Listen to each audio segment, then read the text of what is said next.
जय श्री कृष्ण। दोस्तों, आपका स्वागत है हमारे चैनल KTV स्टोरी में। आज हम आपके लिए लेकर आए हैं एक दिलचस्प कहानी जिसका नाम है मूर्ख गुरु की कहानी।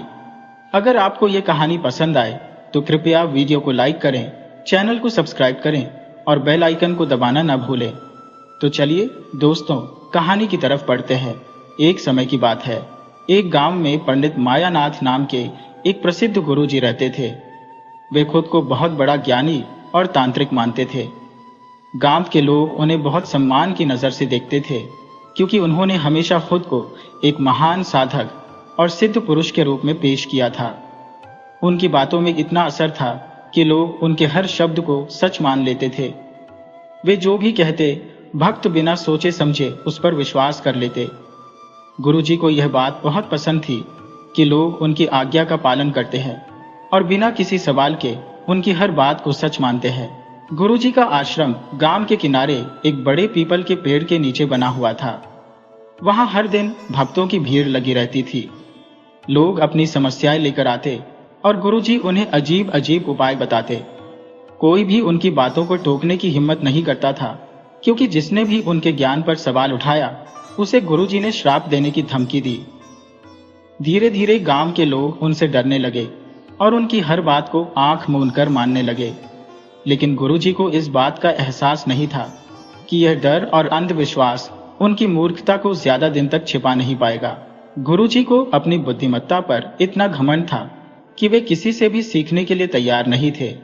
एक दिन गांव में एक बुजुर्ग यात्री आया जो दूर दूर की जगहों पर घूम चुका था और कई गुरुकुलों में विद्या प्राप्त कर चुका था। उसने गुरुजी की बातें सुनी और उसे लगा कि गुरुजी के ज्ञान में कुछ कमी है। उसने विनम्रता से गुरुजी से कहा, गुरुदेव, क्या आपने कभी किसी अन्य विद्वान के साथ शास्त्रार्थ किया है? गुरुजी को यह सवाल सुनते ही गुस्सा आ गया। उन्होंने क्रोध में कहा, मूर्ख, तुम कौन होते हो मेरी परीक्षा लेने वाले? मैं इस क्षेत्र का सबसे बड़ा ज्ञानी हूं। मेरे सामने किसी भी विद्वान की बुद्धि नहीं टिक सकती। बुजुर्ग यात्री मुस्कुराया और बोला, गुरुदेव, ज्ञान का सही मूल्यांकन तभी हो सकता है जब उसका परीक्षण किया जाए। बिना परीक्षण के ज्ञान का घमंड करना मूर्खता है। गुरुजी को यह बात चुभ गई।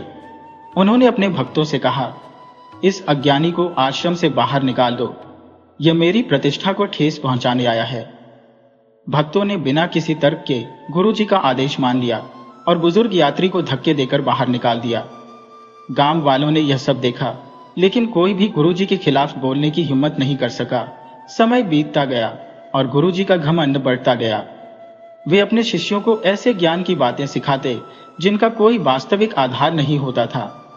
उदाहरण के लिए, एक बार एक किसान उनके पास आया और बोला, गुरुदेव, इस साल मेरे खेत में फसल नहीं हुई। बारिश भी बहुत कम हुई है। क्या कोई उपाय है? गुरुजी ने बिना कुछ सोचे कहा, तुम्हारे खेत की मिट्टी में ग्रहों का दोष आ गया है। अगर तुम अपने खेत की चारों ओर 5 बार उल्टे पैर चलते हुए घूमो और फिर कुएं में एक मटकी दूध डालोगे तो बारिश अवश्य होगी। किसान को यह उपाय अजीब लगा, लेकिन वह गुरुजी के क्रोध से डरता था। उसने वैसा ही किया जैसा गुरुजी ने कहा, लेकिन बारिश नहीं हुई। जब वह दोबारा गुरुजी के पास गया और कहा कि उपाय काम नहीं कर रहा है, तो गुरुजी ने कहा, तुमने श्रद्धा से उपाय नहीं किया होगा, इसीलिए इसका प्रभाव नहीं हुआ। श्रद्धा ही सबसे बड़ी शक्ति है। किसान निराश होकर लौट गया, लेकिन धीरे धीरे अन्य लोगों को भी यह एहसास होने लगा कि गुरुजी के उपाय केवल दिखावा है। लेकिन कोई भी खुलकर यह बात कहने की हिम्मत नहीं कर पा रहा था। गांव में धीरे धीरे एक अजीब माहौल बन रहा था। कुछ लोग गुरुजी के कट्टर भक्त थे, जबकि कुछ उनकी बातों पर संदेह करने लगे थे। लेकिन संदेह करने वालों की संख्या कम थी, क्योंकि गुरुजी ने भक्तों के मन में यह डर बैठा दिया था कि जो भी उनके ज्ञान पर शक करेगा उसे पाप लगेगा और उसका जीवन कष्टमय हो जाएगा। इसी बीच एक नई घटना घटी जिसने गुरुजी के घमंड को और बढ़ा दिया। गांव में एक औरत अपने बीमार बेटे को लेकर आई और गुरुजी से प्रार्थना करने लगी, गुरुदेव, मेरा बेटा बहुत बीमार है। कृपया कुछ ऐसा उपाय बताइए जिससे यह ठीक हो जाए। गुरुजी ने अपनी आंखें बंद की और गंभीर स्वर में बोले, इसका कारण तुम्हारे पिछले जन्म के पाप है। जब तक तुम नदी में एक सोने की चूड़ी प्रवाहित नहीं करोगी, तब तक तुम्हारा बेटा ठीक नहीं होगा। महिला बहुत गरीब थी, उसके पास सोने की चूड़ी नहीं थी, लेकिन फिर भी उसने उधार लेकर चूड़ी खरीदी और नदी में प्रवाहित कर दी। कुछ दिनों बाद उसका बेटा खुद ही धीरे धीरे ठीक हो गया। गांव वालों ने मान लिया कि यह गुरुजी की कृपा से हुआ है, लेकिन असल में यह सिर्फ संयोग था। गुरुजी का घमंड 7वें आसमान पर था। वे खुद को अवतार मानने लगे और गांव वालों को अपनी मर्जी से नचाने लगे, लेकिन वे नहीं जानते थे कि उनका यह घमंड बहुत जल्द उनकी मूर्खता को उजागर करने वाला था। एक बड़ी साजिश उनके खिलाफ तैयार हो रही थी, जो उनके पूरे अस्तित्व को हिला कर रख देगी। गुरुजी का प्रभाव दिन ब दिन बढ़ता जा रहा था। गांव के लोग अब आंख मूंद कर उनकी हर बात मानने लगे थे। वे जो भी कहते, भक्त बिना किसी तर्क वितर्क के उसे स्वीकार कर लेते। यह अंधभक्ति इतनी गहरी हो चुकी थी कि अगर गुरुजी दिन को रात और रात को दिन कह देते, तो भी उनके अनुयायी बिना किसी संदेह के उनकी बात को सत्य मानते। यह स्थिति गुरुजी के लिए बहुत अनुकूल थी, क्योंकि अब वे जो चाहे कह सकते थे और भक्त उसे पालन करने के लिए तैयार रहते थे। गुरुजी का आश्रम अब सिर्फ गांव तक सीमित नहीं रहा था। आसपास के गांवों से भी लोग उनके दर्शन करने आने लगे थे। उनके प्रवचनों में हर दिन बड़ी संख्या में लोग इकट्ठा होते थे। वे अपने प्रवचनों में कहते कि संसार मोह माया का जाल है और केवल उनके बताए मार्ग पर चलकर ही मोक्ष की प्राप्ति हो सकती है। उनके शिष्य और अनुयायी उनकी बातों को पूरी तरह से स्वीकार कर चुके थे। वे बिना कुछ सोचे समझे उनकी हर आज्ञा का पालन करने लगे थे। एक दिन गांव के एक बुजुर्ग किसान ने गुरुजी से पूछा, गुरुदेव, क्या सच में हमारी किस्मत पहले से लिखी हुई है? क्या हम अपनी मेहनत से उसे बदल नहीं सकते? गुरुजी ने गंभीरता से जवाब दिया, जो लिखा है वही होगा। किस्मत को बदलने की हिम्मत किसी में नहीं है।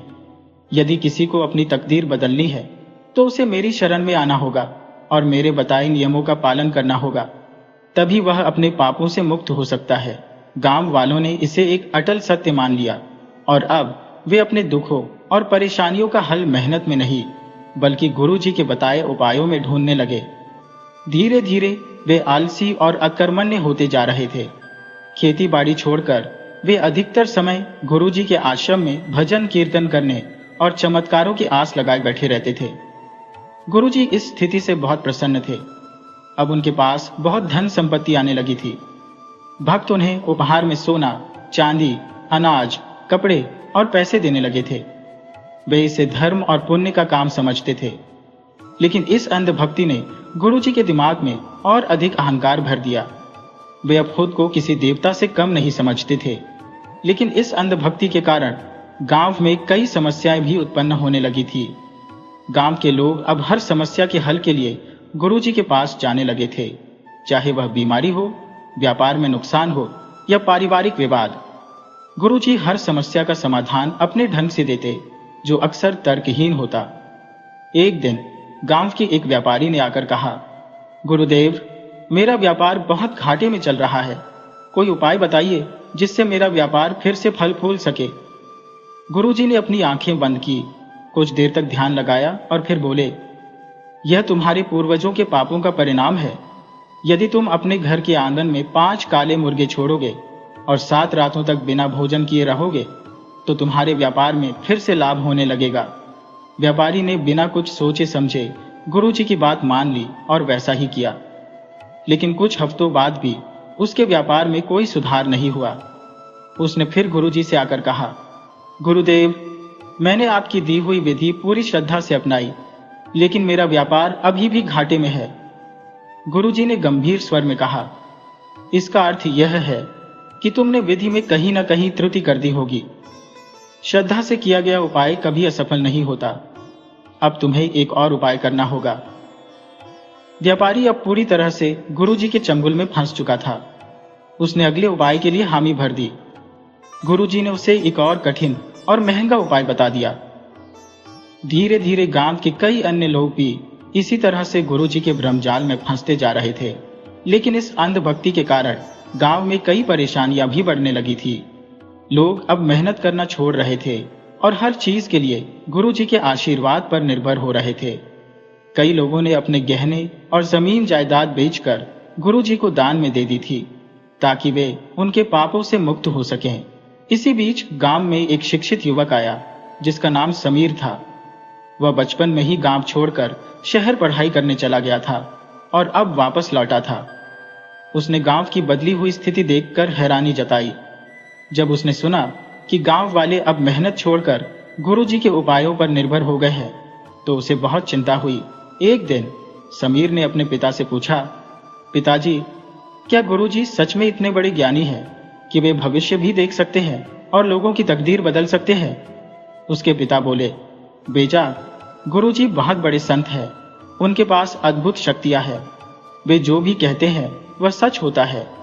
तुम उनकी बातों पर संदेह मत करो। समीर को समझ में आ गया कि गुरुजी ने पूरे गांव को अंधभक्ति के दलदल में धकेल दिया है। उसने गुरुजी की असलियत उजागर करने का निश्चय किया, लेकिन यह आसान नहीं था क्योंकि पूरे गांव में गुरुजी के भक्तों की भरमार थी। अगर वह खुलकर गुरुजी का विरोध करता तो गांव वाले उसे ही दंड देने पर उतर आते। इसलिए उसने एक योजना बनाई। वह गुरुजी के आश्रम गया और बड़े ही श्रद्धा भाव से उनके चरणों में गिर पड़ा। उसने कहा, गुरुदेव, मैंने सुना है कि आप बहुत बड़े ज्ञानी हैं और आपको भविष्य का ज्ञान भी है। मैं आपकी शरण में आना चाहता हूं। गुरुजी को उसकी बातें सुनकर प्रसन्नता हुई। वे मुस्कुराकर बोले, वत्स, तुमने सही निर्णय लिया है। अब तुम्हारा जीवन धन्य हो जाएगा। समीर अब गुरुजी के आश्रम में नियमित रूप से जाने लगा। वह हर दिन उनके प्रवचनों को सुनता और भक्तों से बातें करता। धीरे धीरे उसने गांव वालों से उनकी समस्याओं और गुरुजी के उपायों के बारे में जानकारी इकट्ठा करनी शुरू कर दी। उसे यह समझ में आ गया कि गुरुजी के सभी उपाय केवल अंधविश्वास पर आधारित थे और उनका वास्तविकता से कोई लेना देना नहीं था। लेकिन समीर जानता था कि केवल जानकारी इकट्ठा कर लेना काफी नहीं है। उसे कुछ ऐसा करना होगा जिससे गांव वालों की आंखें खुले। इसलिए उसने गुरुजी को उनकी ही बातों में फंसाने की योजना बनाई। वह जानता था कि यदि गुरुजी को सच्चाई का सामना करना पड़े तो वे खुद ही अपने जाल में फंस जाएंगे। गुरुजी अब भी इस बात से अनजान थे कि उनका सबसे बड़ा भक्त बनने का दिखावा करने वाला समीर ही उनके पतन की नींव रखने वाला था। लेकिन समीर को भी यह नहीं पता था कि यह लड़ाई इतनी आसान नहीं होगी। गुरुजी केवल मूर्ख नहीं थे, बल्कि वे बहुत चालाक भी थे। समीर अब गुरुजी के सबसे विश्वसनीय अनुयायियों में से एक बन चुका था। हर प्रवचन में वह सबसे आगे बैठता, उनके हर शब्द को ध्यान से सुनता और श्रद्धा से सिर हिलाता। गांव वाले अब उसे भी एक आदर्श भक्त मानने लगे थे, लेकिन उसके मन में कुछ और ही चल रहा था। वह धैर्यपूर्वक सही समय का इंतजार कर रहा था जब वह गुरुजी की असलियत को सबके सामने ला सके। गुरुजी के आश्रम में समीर की बढ़ती भक्ति देखकर गुरुजी भी प्रसन्न थे। वे सोचते थे कि यह युवक गांव वालों पर उनका प्रभाव और बढ़ा सकता है। इसलिए वे समीर को विशेष ध्यान देने लगे। एक दिन गुरुजी ने उसे अपने पास बुलाया और बोले, वत्स, तुम्हारी भक्ति से मैं प्रसन्न हूं। अब समय आ गया है कि मैं तुम्हें कुछ गुप्त ज्ञान प्रदान करूं। समीर ने हाथ जोड़कर सिर झुका लिया। गुरुदेव, मैं धन्य हो गया। कृपया मुझे वह ज्ञान दे जिससे मैं आपके चरणों में और अधिक समर्पित हो सकूं। गुरुजी ने उसे आश्रम के एक गुप्त कक्ष में बुलाया। वहां पहुंचकर उन्होंने धीरे से कहा, वत्स, यह संसार केवल बाहरी आंखों से देखी जाने वाली वास्तविकता नहीं है। असली शक्ति भीतर होती है जिसे केवल सिद्ध पुरुष ही देख सकते हैं। मैं तुम्हें ऐसी सिद्धि प्राप्त करने का रहस्य सिखाऊंगा जिससे तुम भी अदृश्य शक्तियों से संपर्क कर सकोगे। समीर ने विस्मय से आंखें फैला ली। गुरुदेव, क्या सच में ऐसा संभव है? गुरुजी ने गंभीर स्वर में कहा। संभव ही नहीं, यह सत्य है, लेकिन इसके लिए तुम्हें मेरी हर आज्ञा का पालन करना होगा। समीर ने तुरंत हामी भर दी। गुरुजी ने उसे 7 दिनों तक उपवास रखने और आधी रात को जंगल में जाकर एक विशेष मंत्र जाप करने का निर्देश दिया। समीर जानता था कि यह सब केवल उसे परखने के लिए किया जा रहा है, लेकिन वह भी पूरी तैयारी के साथ आया था। उसने गुरुजी की हर बात को पूरी निष्ठा से स्वीकार किया और 7 दिनों तक वही किया जो गुरुजी ने कहा। 7वें दिन समीर ने गुरुजी को आकर बताया कि उसने सारी साधना पूरी कर ली है। गुरुजी ने प्रसन्न होकर कहा, अति उत्तम, अब तुम सच्चे साधक बनने की ओर अग्रसर हो रहे हो। समीर ने उत्सुकता से पूछा, गुरुदेव, अब आगे क्या करना होगा? गुरुजी कुछ सोचकर बोले, अब तुम्हें सिद्धि की अंतिम परीक्षा देनी होगी।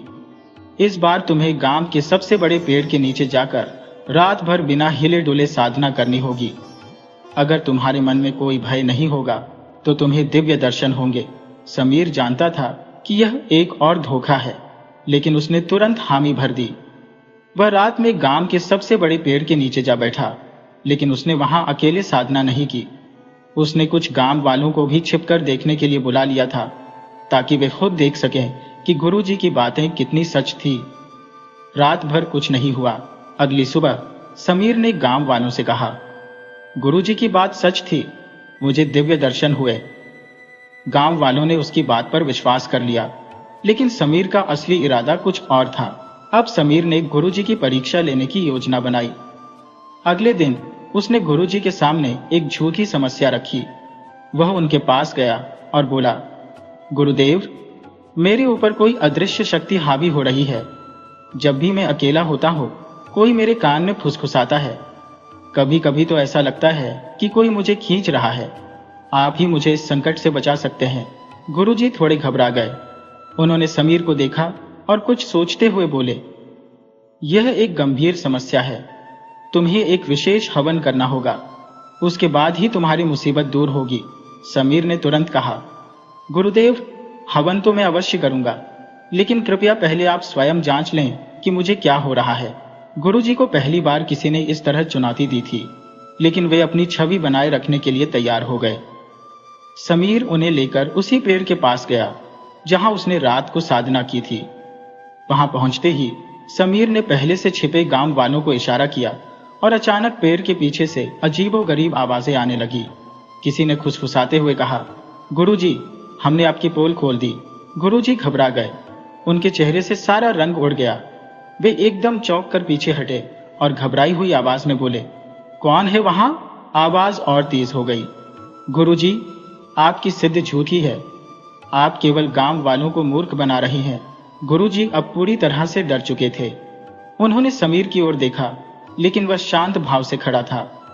गांव वाले, जो अब छिपे हुए थे, बाहर आ गए और बोले, गुरुजी, आप ही तो कहते थे कि आत्माएं केवल सच्चे साधकों से बात करती हैं, फिर आप क्यों डर गए? गुरुजी की हालत खराब हो गई। उनके पास कोई जवाब नहीं था। समीर ने गांव वालों की ओर देखा और बोला, गुरुजी की कथित शक्तियां केवल हमारी आस्था पर निर्भर थी। हमने जो मान लिया वही सच लगता था, लेकिन जब हमने तर्क से सोचना शुरू किया तो हमें समझ में आ गया कि यह सब केवल एक दिखावा है।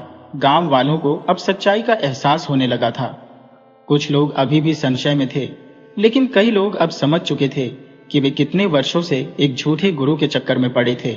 गुरुजी ने अब भी अपनी छवि बचाने की कोशिश की। उन्होंने क्रोधित होकर कहा, यह सब छलावा है। समीर ने कोई जादू किया है। लेकिन अब गांव वाले इतनी आसानी से बहकने वाले नहीं थे। वे धीरे धीरे सच्चाई को स्वीकार करने लगे। समीर ने अब अंतिम वार करने की योजना बनाई। उसने गुरुजी के आश्रम में जाकर उनके सारे धन संपत्ति के स्रोतों की जांच करनी शुरू कर दी। उसने गांव वालों को दिखाया कि गुरुजी के पास कितना धन था, जो भक्तों के चढ़ावे से इकट्ठा हुआ था। अब तक जो लोग गुरुजी के अंधभक्त थे, वे भी धीरे धीरे उनकी असलियत समझने लगे। वे देख रहे थे कि कैसे गुरुजी ने उनके भोलेपन का फायदा उठाया था। गांव में अब चर्चा होने लगी थी कि गुरुजी को आश्रम से निकाल देना चाहिए। गुरुजी को पहली बार अपनी सत्ता डगमगाती हुई महसूस हो रही थी। उन्होंने तुरंत एक नई चाल सोची। वे समीर को ही दोषी ठहराने की योजना बना रहे थे, लेकिन क्या उनकी यह चाल कामयाब होगी? क्या गांव वाले अब भी उनकी बात मान लेंगे, या फिर समीर पूरी तरह से गुरुजी के झूठ को बेनकाब करने में सफल हो जाएगा? गुरुजी के लिए हालात बिगड़ने लगे थे। समीर ने उनके आश्रम की हकीकत धीरे धीरे गांव वालों के सामने उजागर कर दी थी।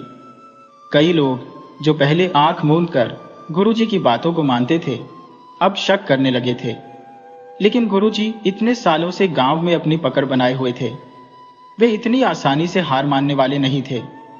समीर को लगता था कि अब गांव वाले पूरी तरह से गुरुजी के प्रभाव से बाहर आ चुके हैं, लेकिन गुरुजी ने अभी भी कुछ कट्टर भक्तों को अपने पक्ष में बनाए रखा था।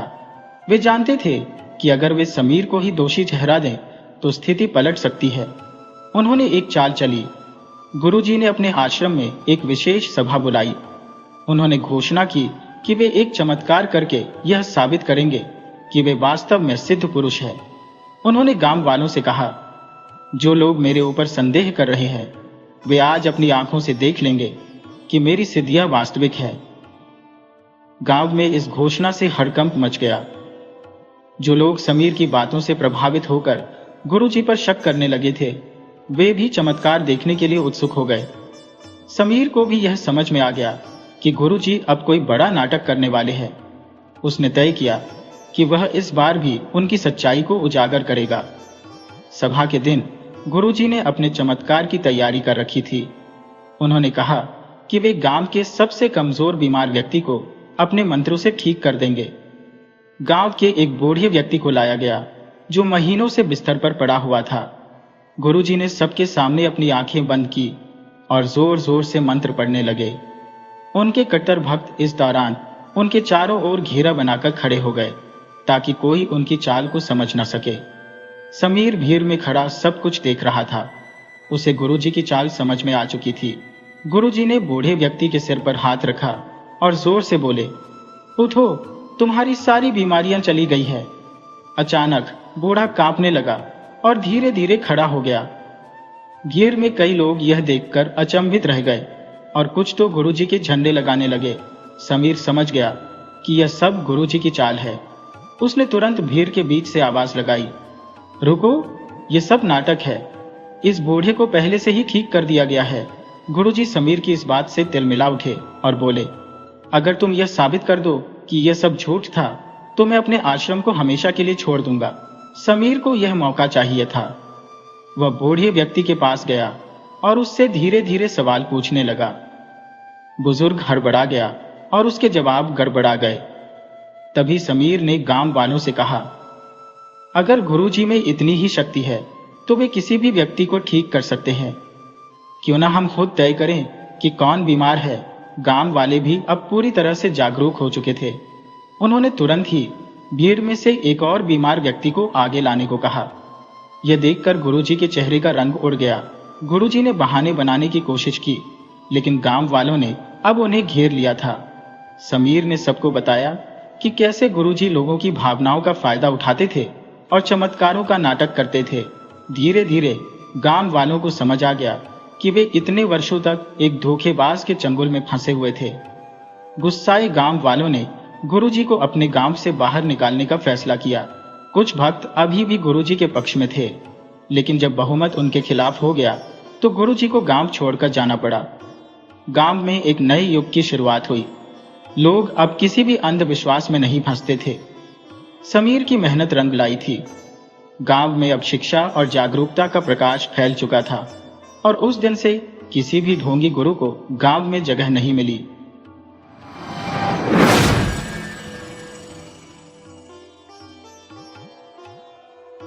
सदियों पुरानी बात है, जब एक नगर में माखन लाल नाम का एक सौदागर रहता था। उस सौदागर का व्यापार दूर दूर के देशों तक फैला हुआ था। उसके पास धन दौलत और जमीन जायदाद की कोई कमी नहीं थी। सौदागर की पत्नी एक बहुत ही नेक दिल और धार्मिक विचारों वाली औरत थी। वह घर में काम करने वाले नौकरों के साथ भी बहुत अच्छा बर्ताव करती थी। यहाँ तक कि वह नौकरों को अपने साथ बिठाकर खाना खिलाती थी। उसकी नजरों में चाहे कोई मामूली सा नौकर हो या फिर कोई बड़ा आदमी, वह सबके साथ बड़े ही प्यार से पेश आती थी। उस सौदागर के घर में एक बूढ़ी नौकरानी थी। उसने अपनी सारी जिंदगी सौदागर के घर में ही नौकरी करते करते बिता दी थी। सौदागर के घर में काम करने वाले सभी नौकर उस बुढ़िया को अम्मा कहकर बुलाते थे। व्यापारी की पत्नी ने कभी भी उस बुढ़िया को अपने घर की नौकरानी नहीं समझा। वह तो उसे अपने घर का सदस्य ही मानती थी।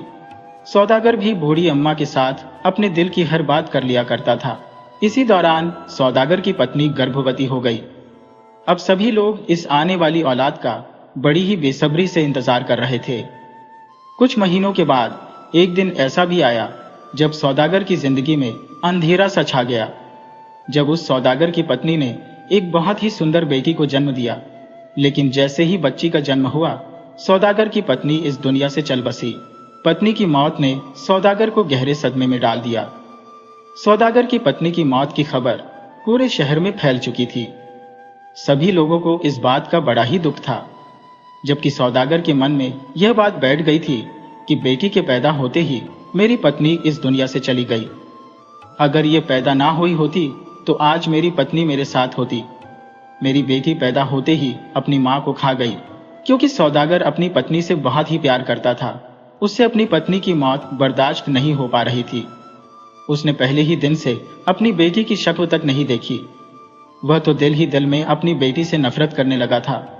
वह हमेशा अपनी बेटी को देखते ही एक ही बात कहता कि लोगों के घर में बेटी पैदा होती है तो वह घर की लक्ष्मी बनती है, लेकिन मेरे घर में तो यह मुसीबत बनकर आई है। यह तो मेरे लिए मनहूस है, कर्म जली है। सौदागर की पत्नी की मौत के बाद उस बच्ची को बूढ़ी अम्मा के हवाले कर दिया गया। अब वही उसकी देखभाल करती थी। पत्नी की मौत के दुख में किसी ने उस बच्ची को कोई नाम भी नहीं दिया। बूढ़ी अम्मा उसे गुड़िया रानी कहकर बुलाती थी। सौदागर को लोगों ने बहुत ही समझाया कि जो होना था वह तो हो चुका। शायद आपका और आपकी पत्नी का साथ यहीं तक था, फिर आप क्यों अपनी बेटी से नफरत करते हैं? सौदागर के दोस्तों, रिश्तेदारों ने उसे बहुत ही समझाया, लेकिन सौदागर की समझ में कुछ भी नहीं आ रहा था। वह तो बस अपनी बेटी को ही अपनी पत्नी की मौत की वजह समझता रहा। अब तो सौदागर अपनी बेटी से इतनी नफरत करने लगा था कि जब भी उसकी बेटी उसके सामने आती तो वह अपना मुंह फेर कर वहां से चला जाता। सौदागर का अपने व्यापार और कारोबार पर कोई ध्यान ही नहीं था। जितने भी व्यापारियों के साथ उसका लेन देन था वह सब कुछ भूल बैठा था। सौदागर की ऐसी हालत देखकर सभी लोगों को यह फिक्र होने लगी। बूढ़ी अम्मा को भी सौदागर की बहुत ही चिंता थी और उसने एक दिन सौदागर को समझाया कि हुजूर, अगर आप ऐसा ही करते रहेंगे तो आपका इतना बड़ा कारोबार इसका क्या होगा?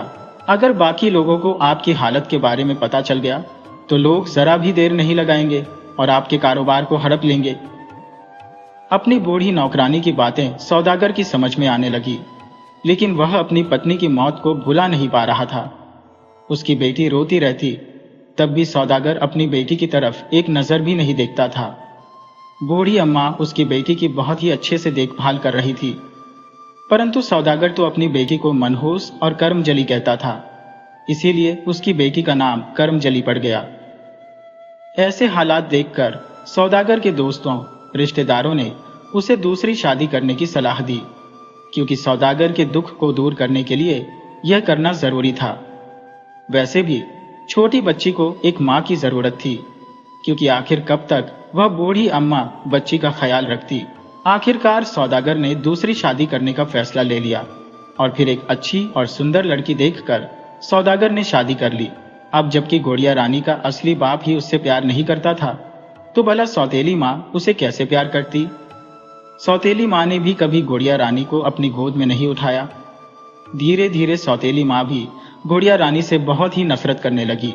सौदागर जब भी अपनी बेटी को देखता तो उसे अपनी पहली पत्नी की मौत की याद आ जाती और इस बात का फायदा उसकी दूसरी पत्नी भी उठा रही थी। कुछ समय के बाद सौदागर की दूसरी पत्नी ने भी एक नन्ही सी बच्ची को जन्म दिया और वह बिल्कुल ठीक और सही सलामत थी। सौदागर अपनी पत्नी को देखकर बहुत ही खुश था। वह अपनी दूसरी बेटी को बहुत ही खुशनसीब समझने लगा, इसीलिए उसने अपनी दूसरी बेटी का नाम खुशी रख दिया और इस मौके पर सौदागर ने पूरे गांव में मिठाइयां बंटवा दी।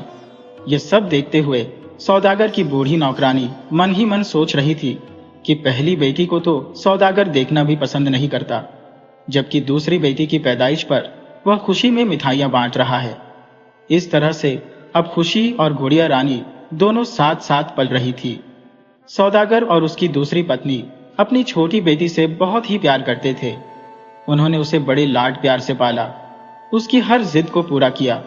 खुशी के लिए अच्छी से अच्छी शिक्षा का इंतजाम किया गया, जबकि गुड़िया रानी के लिए इस तरह का कोई भी प्रबंध नहीं था। गुड़िया एक बहुत ही नेक दिल और सुलझी हुई लड़की थी, और सबसे बढ़कर बात यह है कि वह ईश्वर में विश्वास रखने वाली, धार्मिक विचारों वाली लड़की थी। वक्त तेजी से गुजरा। देखते ही देखते दोनों बहनें जवान हो चुकी थी। उन दोनों की उम्र में कोई खास फर्क नहीं था। देखने में वह एक ही उम्र की लगती थी, लेकिन दोनों के बर्ताव में बहुत ही फर्क था। गुड़िया रानी अपनी माँ की ही तरह बहुत ही सुंदर थी। और बचपन से ही वह अपनी बहन के उतारे हुए कपड़े पहनती थी। जब वह जवान हुई तो वह अपनी माँ की तरह नेक दिल और धार्मिक विचारों वाली बन गई।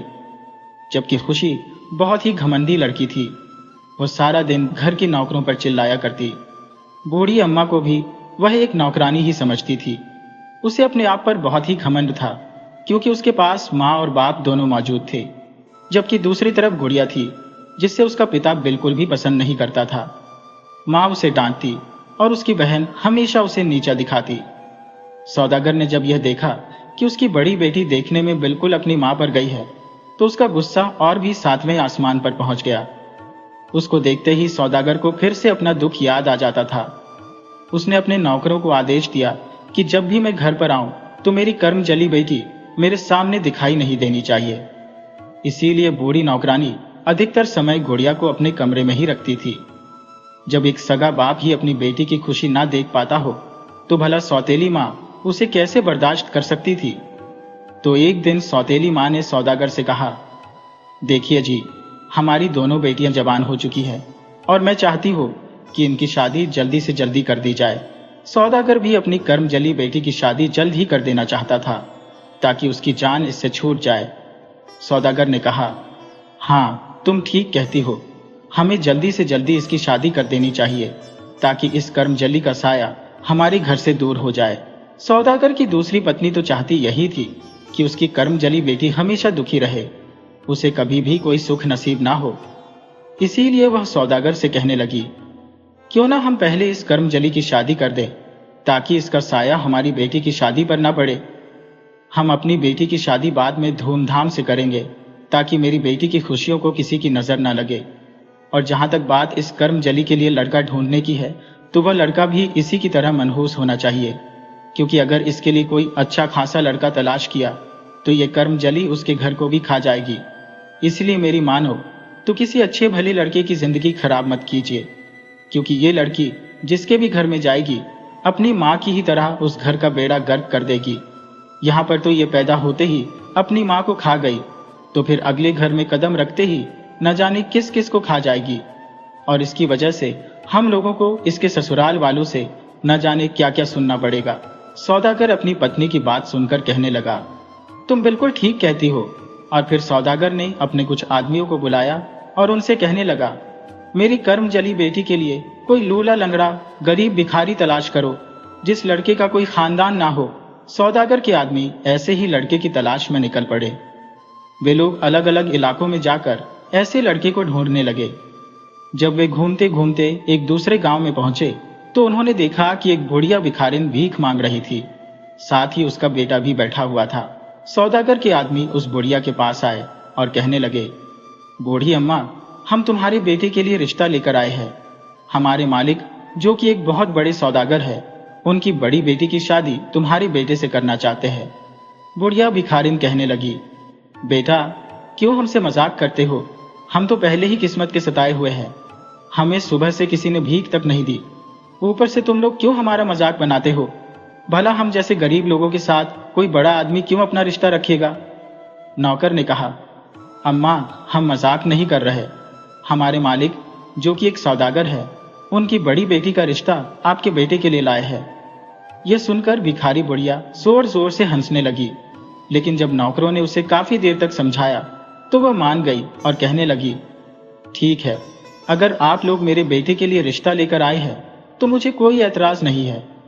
वह सोचने लगी कि चलो, इसी बहाने मेरे बेटे की शादी तो हो जाएगी और हम जैसे मानकर खाने वालों का रिश्ता एक बड़े खानदान से जुड़ जाएगा। दोनों नौकर खुश होकर वापस सौदागर के पास आए और उन्होंने बताया, मालिक, जिस तरह के लड़के की तलाश आपको थी, बिल्कुल वैसा ही लड़का हमने एक दूसरे गांव में ढूंढ लिया है। हम लोग आपकी बेटी का रिश्ता उसके साथ पक्का करके आ गए हैं।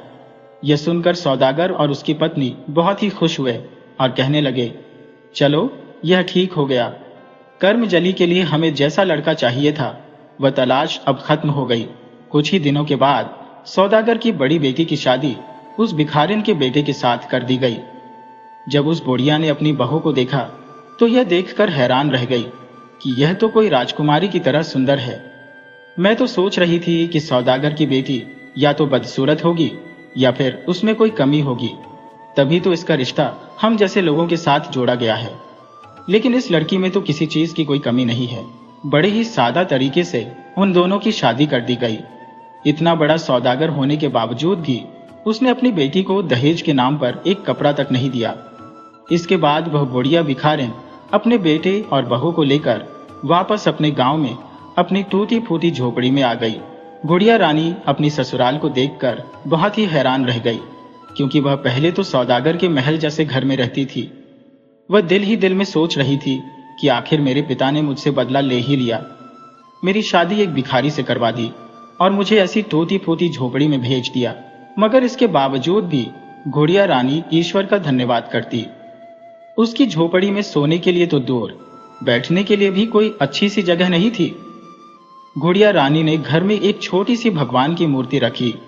वह रोज भगवान की पूजा करती और बस यही प्रार्थना करती कि हे प्रभु, आपने जो जीवन साथी मुझे दिया है वह तो खुद दूसरों से मांग कर खाता है, लेकिन फिर भी मैं उसका साथ कभी नहीं छोड़ूंगी। और फिर उसने अपने आंसू साफ किए और अपनी सास को जाकर कहने लगी, अम्मा, अगर घर में कुछ खाने के लिए है तो मुझे बताइए, मैं आप लोगों के लिए भोजन बना देती हूँ। मगर ये माँ बेटा तो सारा दिन भीख मांगते थे और उस भीख से जो भी पैसे उन्हें मिलते उसी से गुजारा करते थे, या फिर लोग उन्हें बचा हुआ खाना दे देते थे। ये दोनों माँ बेटा तो इसी तरह से अपने दिन गुजार रहे थे। गुड़िया ने अपने इस ससुराल को भी स्वीकार कर लिया था।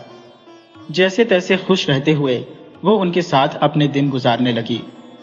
वो जब भी खाना बनाती तो सबसे पहले अपनी सास और अपने पति को देती। जो बच जाता तो वह खुद खाती और अगर कुछ भी न बचता तो सिर्फ पानी पीकर वह सो जाती। उसने कभी किसी से कोई शिकायत नहीं की। उसकी सास भी ऐसी बहू को पाकर बहुत ही खुश थी। उसका पति भिखारी जरूर था, मगर वह बहुत ही नेक दिल और अपनी पत्नी को प्यार करने वाला था। दूसरी तरफ सौदागर और उसकी पत्नी अब बहुत ही खुश थे कि उनकी कर्मजली बेटी उनके घर से चली गई है। उसका मनहूस साया उनके घर से टल गया। अब वह अपनी छोटी लाडली बेटी के लिए एक अच्छे घर का रिश्ता तलाश करने लगे, जिस घर में उनकी बेटी किसी रानी महारानी से भी ज्यादा खुशियां पा सके। सौदागर ने अब बिल्कुल भी देर नहीं की और अपनी छोटी बेटी के लिए खुद रिश्ता तलाश करने लगा। सौदागर की पत्नी ने कहा कि मेरी लाडली छोटी बेटी के लिए कोई ऐसा लड़का ढूंढिए जो कि महलों के राजकुमार से किसी तरह से भी कम ना हो, जहां पर मेरी बेटी को किसी चीज की कोई कमी ना हो। और फिर उन्हें एक ऐसा लड़का मिला जो अपने माँ बाप का इकलौता वारिस था और उसके पास धन दौलत की कोई कमी नहीं थी। सौदागर ने उस घर में अपनी छोटी बेटी का रिश्ता तय कर दिया। जब उसकी पत्नी को पता लगा कि उसकी बेटी एक बहुत ही अच्छे खानदान और अमीर घर में जाएगी, तो वह भी बहुत ही खुश हुई और फिर देर न करते हुए उन्होंने अपनी छोटी बेटी की शादी उस लड़के से कर दी। सौदागर ने दहेज में अपनी छोटी बेटी को कीमती कपड़े, गहने, जेवर और भी कई बेशकीमती तोहफे दिए। अब सौदागर की वह बेटी, जिसे वह कर्मजली कहता था, वह एक गरीब घर में रहकर अपना गुजारा कर रही थी, जबकि सौदागर की छोटी बेटी एक बहुत ही अमीर घर में राजकुमारी की तरह रह रही थी। एक दिन सौदागर की कर्मजली बेटी अपनी सास से कहने लगी, माँ, आप रोज घर घर जाकर भीख मांगती हो, मुझे आपका भीख मांगना अच्छा नहीं लगता, तो क्यों ना हम कोई मेहनत मजदूरी का काम करके अपना पेट पालें। गुड़िया कहने लगी, बेटी, वैसे तो तेरे माँ बाप ने तेरा नाम कर्मजली रख दिया था, लेकिन तू तो मेरे घर की लक्ष्मी है। जब से तू इस घर में आई है, ये घर खुशियों से भर गया है। गुड़िया ने कहा, अम्मा, आपके पास जितने भी पैसे हैं वो आप मुझे दे दीजिए, मैं उनसे कुछ फल खरीदूंगी। मौसम है, लोग बड़े शौक से ये फल खाते हैं। मैं फल बेचूंगी और जो भी मुनाफा होगा उससे हमारा अच्छा खासा गुजारा हो जाएगा। इस तरह से हम मेहनत की कमाई खाएंगे। जब रोज रोज लोगों से आप भीख मांगती हैं तो लोग आपको ठोकर मारते हैं। कोई एक आध आदमी आप पर तरस खाकर आपको भीख देता है। ये सब मुझसे देखा नहीं जाता। मैं नहीं चाहती कि आप लोग और ज्यादा बेइज्जत हो। आज से आप घर पर ही रहिए, क्योंकि बुढ़ापे की वजह से आप काफी कमजोर हो चुकी हैं। सास ने गुड़िया से कहा, बेटी, तू कहाँ इन सब चक्कर में पड़ रही है? तो गुड़िया बोली, नहीं माँ, तुम मेरी फिक्र मत करो, मैं सब कुछ संभाल लूंगी। और फिर माँ और बेटे ने भीख मांगकर जो भी पैसे इकट्ठे किए थे वह उन्होंने अपनी बहू के हाथ में रख दिए। बहू ने वह पैसे लिए और एक बांस की टोकरी में अनार और आम खरीद कर ले आई और फिर वह टोकरी लेकर नगर के रास्ते में बैठ गई, जहां पर काफी लोगों का आना जाना था। लोगों को उसके फल बहुत ही पसंद आए। बहुत से लोगों ने उसके आम और अनार खरीद लिए। अब उसकी टोकरी में सिर्फ एक आम और एक अनार ही बचा था। थोड़ी ही देर बाद वहां से एक महात्मा जी गुजरे। देखने में वह महात्मा कोई बहुत ही पहुंचे हुए सिद्ध लगते थे। वह महात्मा जी गुड़िया के पास आए और कहने लगे, बेटी, तुम्हारे आमों की खुशबू से मेरा मन आम खाने का कर रहा है। तो गुड़िया बोली, महात्मा जी, आप यह आम ले जाइए। महात्मा जी ने कहा, बेटी, मेरे पास तुम्हें देने के लिए कोई पैसे नहीं है। लड़की बोली, बाबा, आप पैसों की चिंता मत कीजिए। मैंने जो मुनाफा कमाना था वह तो मैं कमा चुकी हूँ। मेरे सारे फल बिक चुके हैं। लगता है ये फल सिर्फ आपके लिए ही बचे थे। आप बिना किसी चिंता के यह फल ले लीजिए। और फिर महात्मा जी ने वह बचा हुआ एक अनार और एक आम ले लिया और कहने लगे, बेटी, मेरे पास तुझे देने के लिए और कुछ तो नहीं है, लेकिन फिर भी मैं तुझे कुछ ना कुछ तो जरूर दूंगा। ये कहते हुए महात्मा जी ने अपने झोले में हाथ डाला और उसमें से एक मुट्ठी चावल निकाले, जो उन्होंने भिक्षा मांग मांग कर इकट्ठे किए थे। मुट्ठी भर चावल उन्होंने गुड़िया को दिए और कहा, बेटी, इस समय तो मेरे पास सिर्फ यही है, तो यही रख ले। गुड़िया ने वह मुट्ठी भर चावल अपने पास रख लिए। महात्मा जी ने आम और अनार खाए और गुड़िया को आशीर्वाद देते हुए वहां से चले गए। गुड़िया जब वापस अपने घर में आई तो उसने अपने कमाए हुए पैसे अपनी सास को दिए और कहा, माँ, आज तो अच्छा मुनाफा हो गया, मेरे सारे फल भी बिक गए। इसके साथ ही गुड़िया ने अपनी सास को महात्मा जी वाली सारी बात बताई और वह चावल उसने अपनी सास को दिखाते हुए कहा, माँ, यह मुट्ठी भर चावल मुझे उन महात्मा जी ने दिए थे। उसकी सास ने कहा, बेटा, जरूर वह महात्मा जी कोई पहुंचे हुए सिद्ध महात्मा होंगे। तू ऐसा कर, इन चावलों को एक पोटली में बांधकर अपने भगवान की मूर्ति के पास रख दे। गुड़िया ने ऐसा ही किया और इसके बाद सभी लोगों ने खाना खाया और चैन की नींद सो गए। जब सुबह हुई, गुड़िया उठी। नहाने धोने के बाद जब वह भगवान की पूजा करने लगी तो उसने देखा कि चावलों के दानों की जगह पर हीरे और मोती पड़े हुए थे। उनकी जगमगाहट से सारा घर चमक रहा था। यह देखते ही गुड़िया की आंखें हैरानी से फैल गईं। उसने जल्दी से अपनी माँ और अपने पति को बुलाया। वे दोनों भी यह देखकर हैरान थे कि महात्मा जी के दिए हुए चावल अब हीरे और मोतियों में बदल चुके थे। उसकी सास ने कहा, बेटी, मैं न कहती थी कि वह महात्मा जी जरूर कोई सिद्ध पुरुष थे जो हमारी सहायता के लिए आए थे। लगता है अब भगवान ने हमारे दिन बदल दिए हैं। इन हीरे मोतियों के बदले में हमें बहुत सी अशर्फियां मिल सकती है। और फिर गुड़िया ने अपने पति से कहा, आप इन हीरे और मोतियों के बदले में सुनार से जाकर अशर्फियां ले आइए। इसके बाद उसके पति ने फिर ऐसा ही किया। अब तो उन लोगों के दिन बिल्कुल बदल चुके थे। अब वह गरीब भिखारी नहीं बल्कि बहुत ही अमीर बन चुके थे। उसके पति ने अपना व्यापार शुरू कर दिया। अब उसकी गिनती नगर के सबसे अमीर सेठों में होने लगी थी। इसके बावजूद भी गुड़िया ने गरीबों की भलाई के काम करना कभी भी कम नहीं किया। फिर एक दिन उसने अपने घर पर भगवान की कथा करने का फैसला किया और अपनी सास से कहने लगी, अम्मा, मैं चाहती हूं कि हमारे घर पर भगवान की कथा की जाए, साथ ही साथ पूरे गांव को भोजन कराने के लिए बुलाया जाए। सास ने कहा, बेटी, तू तो हमारे घर की लक्ष्मी है, तू जैसा करना चाहती है वैसा कर। इस खुशी के मौके पर गुड़िया ने अपने सौदागर पिता और अपनी सौतेली माँ को भी न्योता भेजा। साथ ही साथ उसने अपनी छोटी बहन को भी बुलवाया। अब इधर सौदागर का हाल यह था कि दोनों बेटियों की शादी करने के बाद उसका व्यापार दिनों दिन घाटे में जाता रहा। घाटा इतना ज्यादा हुआ कि धीरे धीरे उसका घर बार तक बिक गया। हालत ये हो गई कि वह अब किराए के एक छोटे से मकान में रहकर अपना गुजारा कर रहा था। जब सौदागर और उसकी पत्नी को पता चला कि उनकी कर्मजली बेटी एक बहुत बड़ा महाभोज करने जा रही है, तो उन्होंने सोचा, भला वह गरीब ऐसा कैसे कर सकती है। चलो कोई बात नहीं, हमें भी जाकर यह तमाशा देखना चाहिए कि आखिरकार वह भिखारिन यह सब कैसे कर पाएगी। जिस दिन गुड़िया के घर पर महाभोज था तो सौदागर और उसकी पत्नी भी वहां पर पहुंचे। वह उस आलीशान घर और उनकी शानो शौकत को देखकर हैरान रह गए। अब सौदागर को मन ही मन इस बात का दुख होने लगा कि अपनी जिस बेटी को वह कर्मजली कहता था असल में तो वह बहुत ही सौभाग्यशाली थी, जिसने अपने ससुराल में आते ही उनकी किस्मत बदल दी थी। गुड़िया ने जब अपने माँ बाप की ऐसी हालत देखी और उसे पता चला कि उसके पिता का व्यापार अब ठप हो चुका है, तो उसने अपने पिता को अपने ही घर में रुकने के लिए कहा। उसी दिन गुड़िया की छोटी सौतेली बहन भी इस मौके पर उसके घर आई हुई थी। उसने भी जब अपनी बहन की शानो शौकत देखी तो वह भी दंग रह गई।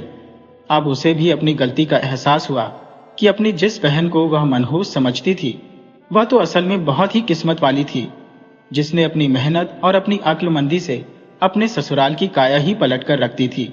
सौदागर पिता और उसकी सौतेली माँ के साथ साथ उसकी छोटी बेटी ने भी गुड़िया से अपने बुरे बर्ताव के लिए उससे माफी मांगी। अब गुड़िया के दिल में भी उन सभी के लिए कोई शिकायत नहीं थी। गुड़िया और उसके पति ने सौदागर और उसकी पत्नी को अपने घर में ही रोक लिया। अब गुड़िया रानी ही अपने बेसहारा और बूढ़े माँ बाप का एक सहारा थी। तो दोस्तों, मुझे पूरी उम्मीद है कि आपको यह कहानी बहुत ही पसंद आई होगी। तो वीडियो को लाइक करना बिल्कुल मत भूलिएगा। साथ ही साथ अपने अच्छे अच्छे कमेंट भी जरूर कीजिए। कमेंट में अपना नाम और अपने शहर का नाम भी जरूर लिखें। तो अपने दोस्त राणा मंजीत सिंह को अब अनुमति दीजिए। मिलते हैं आपसे किसी अगली कहानी में।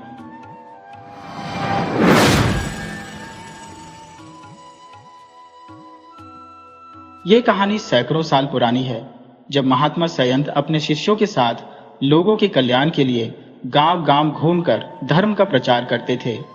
उसी समय एक गांव में दुर्गेश नाम का एक बहुत ही गरीब किसान रहता था, लेकिन खेती बाड़ी से उसे कुछ भी नहीं मिलता था।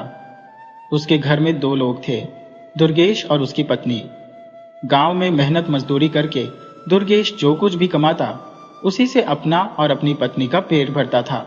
एक दिन सुबह उठते ही जब वह घर से निकला कि कहीं पर उसे कुछ काम मिल जाए ताकि घर का गुजारा हो सके, वह चल रहा था कि उसने एक जगह पर लोगों से घिरे हुए अपने गांव के प्रधान को देखा। गांव के लोग गांव की साफ सफाई करने में लगे हुए थे। प्रधान उन्हें अलग अलग तरह के काम बता रहा था कि ऐसा करो और वैसा न करो। दुर्गेश ने जब यह सब देखा तो उसे कुछ समझ में नहीं आया कि आखिर क्या बात है। ये जानने के लिए वह उन लोगों के पास पहुंचा। वहां पर जाने के बाद उसने सुना कि गांव का प्रधान एक आदमी से कह रहा था, हाँ भाई, मैंने तुम्हारा नाम लिख लिया। तुमने 20 आदमी कहे ना? वह आदमी बोला, जी हाँ प्रधान जी। अच्छा, अब तुम जाओ और सारा इंतजाम बहुत अच्छे से करना। और फिर, अच्छा जी, बिल्कुल ठीक है, कहकर वह आदमी वहां से चला गया। इसी तरह से ग्राम प्रधान ने एक एक करके कई आदमियों को अपने पास बुलाया। लोग उसके पास आते रहे और ग्राम प्रधान उनका नाम लिखता रहा। उनके कहे के अनुसार आदमियों की संख्या लिखता। किसी के नाम 10, किसी के नाम 20 और किसी के नाम 50 आदमी। और फिर लोग हामी भरकर वहां से लौट जाते। गरीब दुर्गेश खड़ा हुआ ये सब कुछ देख रहा था। उसकी तो समझ में कुछ भी नहीं आ रहा था। वह बिल्कुल चुपचाप खड़ा हुआ ये सब कुछ देख रहा था। तभी प्रधान की नजर उस पर पड़ी तो वह उससे कहने लगा, अरे तुम यहां पर कब से खड़े हो? मैंने तो तुम्हें देखा ही नहीं। कहो, क्या तुम्हारा नाम भी लिख दो? बताओ, कितने आदमी लिखो? दुर्गेश ने कहा। कैसा नाम, कैसे आदमी? मेहरबानी करके आप साफ साफ बताइए कि आप नाम क्यों लिखना चाहते हैं। मैं कुछ समझा नहीं प्रधान जी। तब प्रधान बोला, अरे भाई, तुम ही नहीं मालूम कि महात्मा जी अपने 1000 शिष्यों के साथ हमारे गांव में पधार रहे हैं। देश विदेश में उनकी ख्याति फैल चुकी है। यह तो हमारे गांव का सौभाग्य है कि वह हमारे गांव में आ रहे हैं। ऐसे महात्माओं के दर्शन बड़े ही पुण्य से होते हैं। दुर्गेश बोला, हाँ प्रधान जी, आपका कहना बिल्कुल ठीक है। मैंने भी महात्मा जी का बहुत नाम सुना है। उनके दर्शन पाकर तो हमारा गांव धन्य हो जाएगा। प्रधान जी ने कहा, सुनो दुर्गेश, महात्मा जी के 1000 शिष्यों के लिए भोजन का इंतजाम करना है और ये काम कोई एक आदमी नहीं कर सकता। इसीलिए हमने फैसला किया है कि हम सब लोग मिलजुल कर इस पुण्य के काम में हाथ बटाए। गांव के सभी आदमी भिक्षुओं को अपने अपने घर में भोजन करवाएंगे। जिसमें जितनी शक्ति और जितना सामर्थ्य है वह उसी के हिसाब से 5, 10, 20 या इससे ज्यादा भिक्षुओं को अपने घर में भोजन करवाएगा। इसीलिए लोग अपना अपना नाम लिखवा रहे हैं। दुर्गेश बोला, आप ठीक कहते हैं प्रधान जी, इस पुण्य के काम में सभी को हाथ बटाना चाहिए। प्रधान बोला, तो फिर तुम बताओ कि कितने भिक्षुओं को तुम भोजन करवा सकोगे? कितने लोगों का नाम लिखूं तुम्हारे नाम पर? दुर्गेश ने कहा, प्रधान जी, आप तो मेरे हालात जानते हैं। काश मैं भी इस शुभ कार्य में हाथ बटा सकता, लेकिन मुझे तो खुद ही खाने के लाले पड़े हैं। मेरी सारी खेती महाजन के पास गिरवी है। प्रधान बोला, तो क्या तुम एक भी भिक्षु को अपने घर में भोजन नहीं करवा सकते? दुर्गेश ने कहा, मैं शर्मिंदा हूं महाराज, मुझे और ज्यादा लज्जित मत कीजिए। मेरी गरीबी आपसे छिपी नहीं है। प्रधान ने कहा, सुनो भाई, मैं तो साफ बात कहना ठीक समझता हूं। अपनी इस दशा के लिए तुम खुद ही जिम्मेवार हो। दुर्गेश ने हैरान होते हुए कहा, मैं जिम्मेवार हूं? वो भला कैसे? प्रधान बोला, अगर तुम जानना ही चाहते हो तो सुनो, लेकिन दुखी मत होना और ना ही नाराज होना। बात दरअसल यह है कि जो मनुष्य सदा अपने ही बारे में सोचता है और सिर्फ अपने लिए ही काम करता है, वह भला सुखी कैसे रहेगा? क्योंकि स्वार्थ ही सभी दुखों की जड़ है। वैसे तो मनुष्य जन्म से ही स्वार्थी होता है, किंतु फिर भी वह दूसरों की भलाई के कुछ न कुछ काम कर देता है। और एक तुम हो जो कभी कोई परोपकार का काम नहीं करते। दुर्गेश बोला, तो फिर क्या मैं सबसे बड़ा स्वार्थी हूं महाराज? हाँ भाई, बात तो यही है। जो आदमी सदा अपने ही बारे में सोचता है, कोई दान नहीं करता, कोई पुण्य नहीं करता और ना ही कभी किसी का कुछ भला करता है, उसे स्वार्थी ही तो कहा जाएगा। प्रधान की बातें सुनकर दुर्गेश कुछ सोच में पड़ गया और फिर बोला, आप ठीक कहते हैं प्रधान जी। मैंने आज तक हमेशा अपने और अपने परिवार का ही पेट भरा है, कभी किसी को एक मुट्ठी अनाज तक नहीं दिया। शायद यही मेरी गरीबी का कारण है। आप कृपा करके मेरे नाम पर भी एक भिक्षु का भोजन लिख दीजिए। आप तो जानते हैं कि मैं इससे ज्यादा नहीं कर सकता। ठीक उसी समय गांव का महाजन भी वहां पर आया और प्रधान जी से कहने लगा, प्रधान जी, मैं 100 भिक्षुओं को भोजन करवाऊंगा। मेरे नाम पर आप 100 भिक्षुओं का नाम लिख दो। महाजन की बात सुनकर दुर्गेश सोचने लगा, गरीबी से अच्छी तो मृत्यु है। मृत्यु एक ही बार होती है, लेकिन गरीब रोज रोज मरता है। काश मैं भी धनवान होता। इसी प्रकार के विचार लिए हुए दुर्गेश अपने घर जा पहुंचा। उसने अपनी पत्नी से कहा, कल महात्मा जी 1000 शिष्यों के साथ हमारे गांव में आ रहे हैं। गांव के सभी लोग भिक्षुओं को अपने अपने घर भोजन करवाएंगे। इसीलिए मैंने भी प्रधान जी के यहाँ पर लिखवा दिया कि मैं भी एक भिक्षु को अपने यहाँ पर भोजन करवाऊंगा। अपने पति की बात सुनकर उसकी पत्नी बहुत ही खुश हुई और बोली, यह तो आपने बहुत ही शुभ काम किया है। संतों महात्माओं को भोजन करवाना बड़े ही पुण्य का काम है। लेकिन इसके साथ ही उसकी पत्नी के चेहरे पर चिंता की लकीरें आ गई। सुनिए जी, घर में तो कुछ है ही नहीं। दुर्गेश बोला, हाँ, घर में तो कुछ नहीं है, लेकिन क्या हम एक दिन भूखे नहीं रह सकते?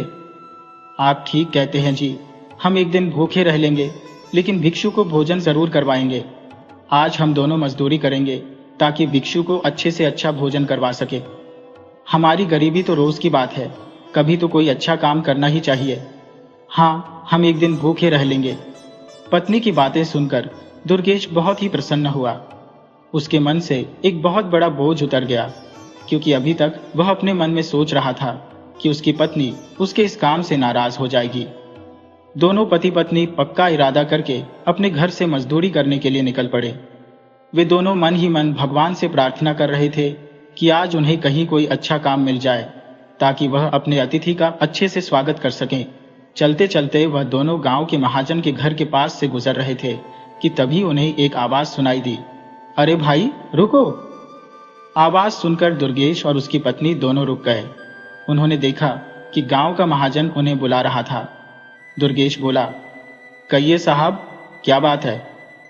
देखो भाई, कल मेरे घर में 100 अतिथियों का भोजन है, उसके लिए ही मुझे तुम्हारी आवश्यकता है। दुर्गेश ने कहा, बताइए साहब, मैं आपकी क्या सेवा कर सकता हूं? महाजन बोला, बात यह है दुर्गेश कि मेरे घर में भोजन की सारी सामग्री उपलब्ध है, लेकिन भोजन पकाने के लिए लकड़ियां अभी तक नहीं आई। क्या तुम लकड़ियों का इंतजाम कर सकते हो? यह सुनकर दुर्गेश ने कहा, हाँ हाँ मालिक, क्यों नहीं कर सकता। दुर्गेश, अच्छी तरह से समझ लो कि 100 आदमियों का भोजन बनाना है। दुर्गेश ने पूरे विश्वास से कहा, आप चिंता मत कीजिए महाराज, और फिर महाजन ने दुर्गेश को समझाते हुए कहा, इस बात का ध्यान रखना कि सारी लकड़ियां आज शाम तक कट जानी चाहिए। तुम मजदूरी की चिंता बिल्कुल भी मत करना, काम के अनुसार मैं तुम्हें अच्छी मजदूरी दे दूंगा। दुर्गेश ने महाजन का धन्यवाद किया और कहा, मैं शाम तक लकड़ियां काट लूंगा। दुर्गेश को तो जैसे मन चाही मुराद मिल गई थी। वह मन ही मन में सोचने लगा कि ईश्वर बड़ा दयालु है, अब वह आराम से अपने अतिथि को भोजन करवा सकेगा। दुर्गेश को भी यह बात मालूम थी कि 100 आदमियों का भोजन बनाने के लिए शाम तक लकड़ियां काटना कोई आसान काम नहीं था, लेकिन वह कर भी क्या सकता था। उसके पास कोई और चारा भी तो नहीं था। दुर्गेश ने अपनी पत्नी को घर भेज दिया ताकि वह घर की सफाई कर सके और खुद कुल्हाड़ी लेकर लकड़ियां काटने के लिए जंगल की तरफ चला गया।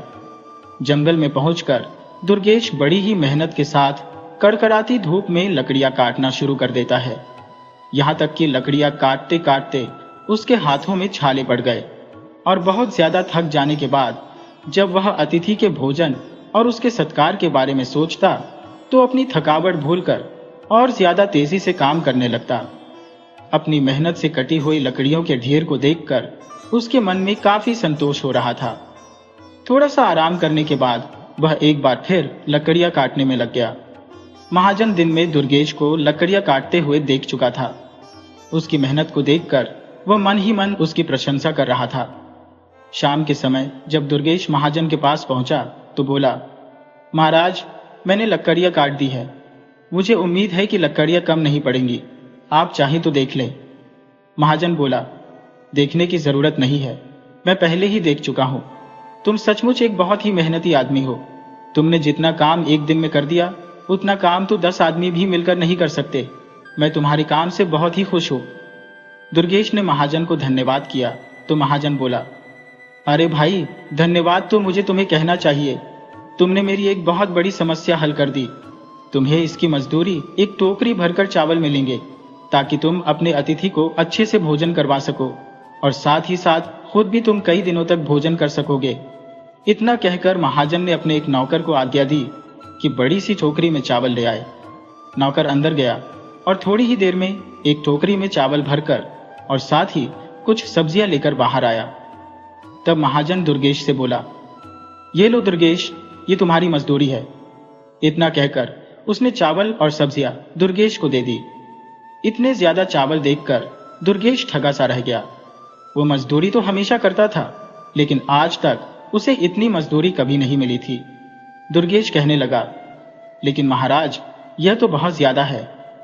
ले लो दुर्गेश, तुमने बहुत मेहनत की है और तुम भी कल भिक्षु को भोजन करवा रहे हो। यह सारा सामान उस काम में भी लग जाएगा। देखो, भिक्षु के भोजन में किसी तरह की कोई कमी नहीं रहनी चाहिए। दुर्गेश ने वो टोकरी अपने सिर पर रखी और सब्जियों की पोटली बांधी। फिर वह अपने घर की तरफ चल दिया। अब उसकी सारी चिंता मिट चुकी थी। सारा सामान लेकर जब वह अपने घर पहुंचा तो उसकी पत्नी ने यह सब देखा तो उसकी खुशी की सीमा न रही। वह भी अभी तक इस बात की चिंता में डूबी हुई थी कि कल अतिथि को भोजन कैसे करवाएंगे। इतने सारे चावल और सब्जियां देखकर उसकी सारी चिंता दूर हो गई। उसने दुर्गेश का पसीना साफ किया और उसे पंखा चलाने लगी। कुछ देर बाद वह अपने पति से बोली, आपने बहुत मेहनत की है ना? आज आप काफी थक गए होंगे। तभी उसकी नजर दुर्गेश के हाथों के छालों पर पड़ी और वह बोली, अरे, आपके हाथों में तो छाले पड़ गए। दुर्गेश ने कहा, नहीं, कोई बात नहीं, तुम थकान और इन छालों की चिंता मत करो, ये तो 1-2 दिन में ठीक हो जाएंगे। भगवान का लाख लाख धन्यवाद करो कि उसने हमारी लाज रख ली। अरे, लोग तो 100-100 अतिथियों को भोजन करवा रहे हैं। हमारे घर तो केवल एक ही अतिथि ने आना है। अगर हम उसे भी भोजन न करवा पाते तो किसे मुंह दिखाते। भगवान जो भी करता है भले के लिए करता है। अब अतिथि के भोजन में किसी तरह की कोई कमी नहीं रहनी चाहिए। अतिथि एक बार भोजन करके हमारे घर में संतुष्ट हो जाए, बस मेरी सारी मेहनत सफल हो जाएगी।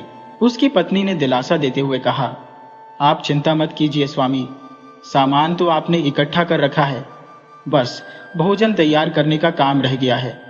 मैं कल वो कर लूंगी।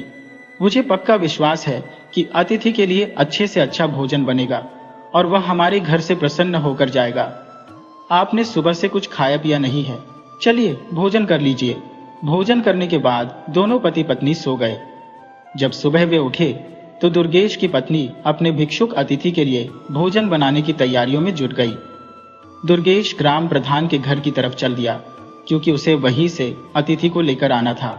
जब वह प्रधान के घर पहुंचा तो वहां पर बहुत भीड़ लगी थी। सभी लोग अपनी अपनी लिखवाई हुई संख्या के अनुसार भिक्षुओं को अपने अपने घर ले जा रहे थे। दुर्गेश भीड़ को चीरता हुआ मुखिया के सामने जा पहुंचा और बोला, प्रणाम महाशय, मैं अपने अतिथि को लेने आया हूं। यह सुनकर प्रधान अपने किताब में दुर्गेश का नाम देखने लगा। उसने कई पन्ने पलटे पर उसे दुर्गेश का नाम कहीं भी न मिला।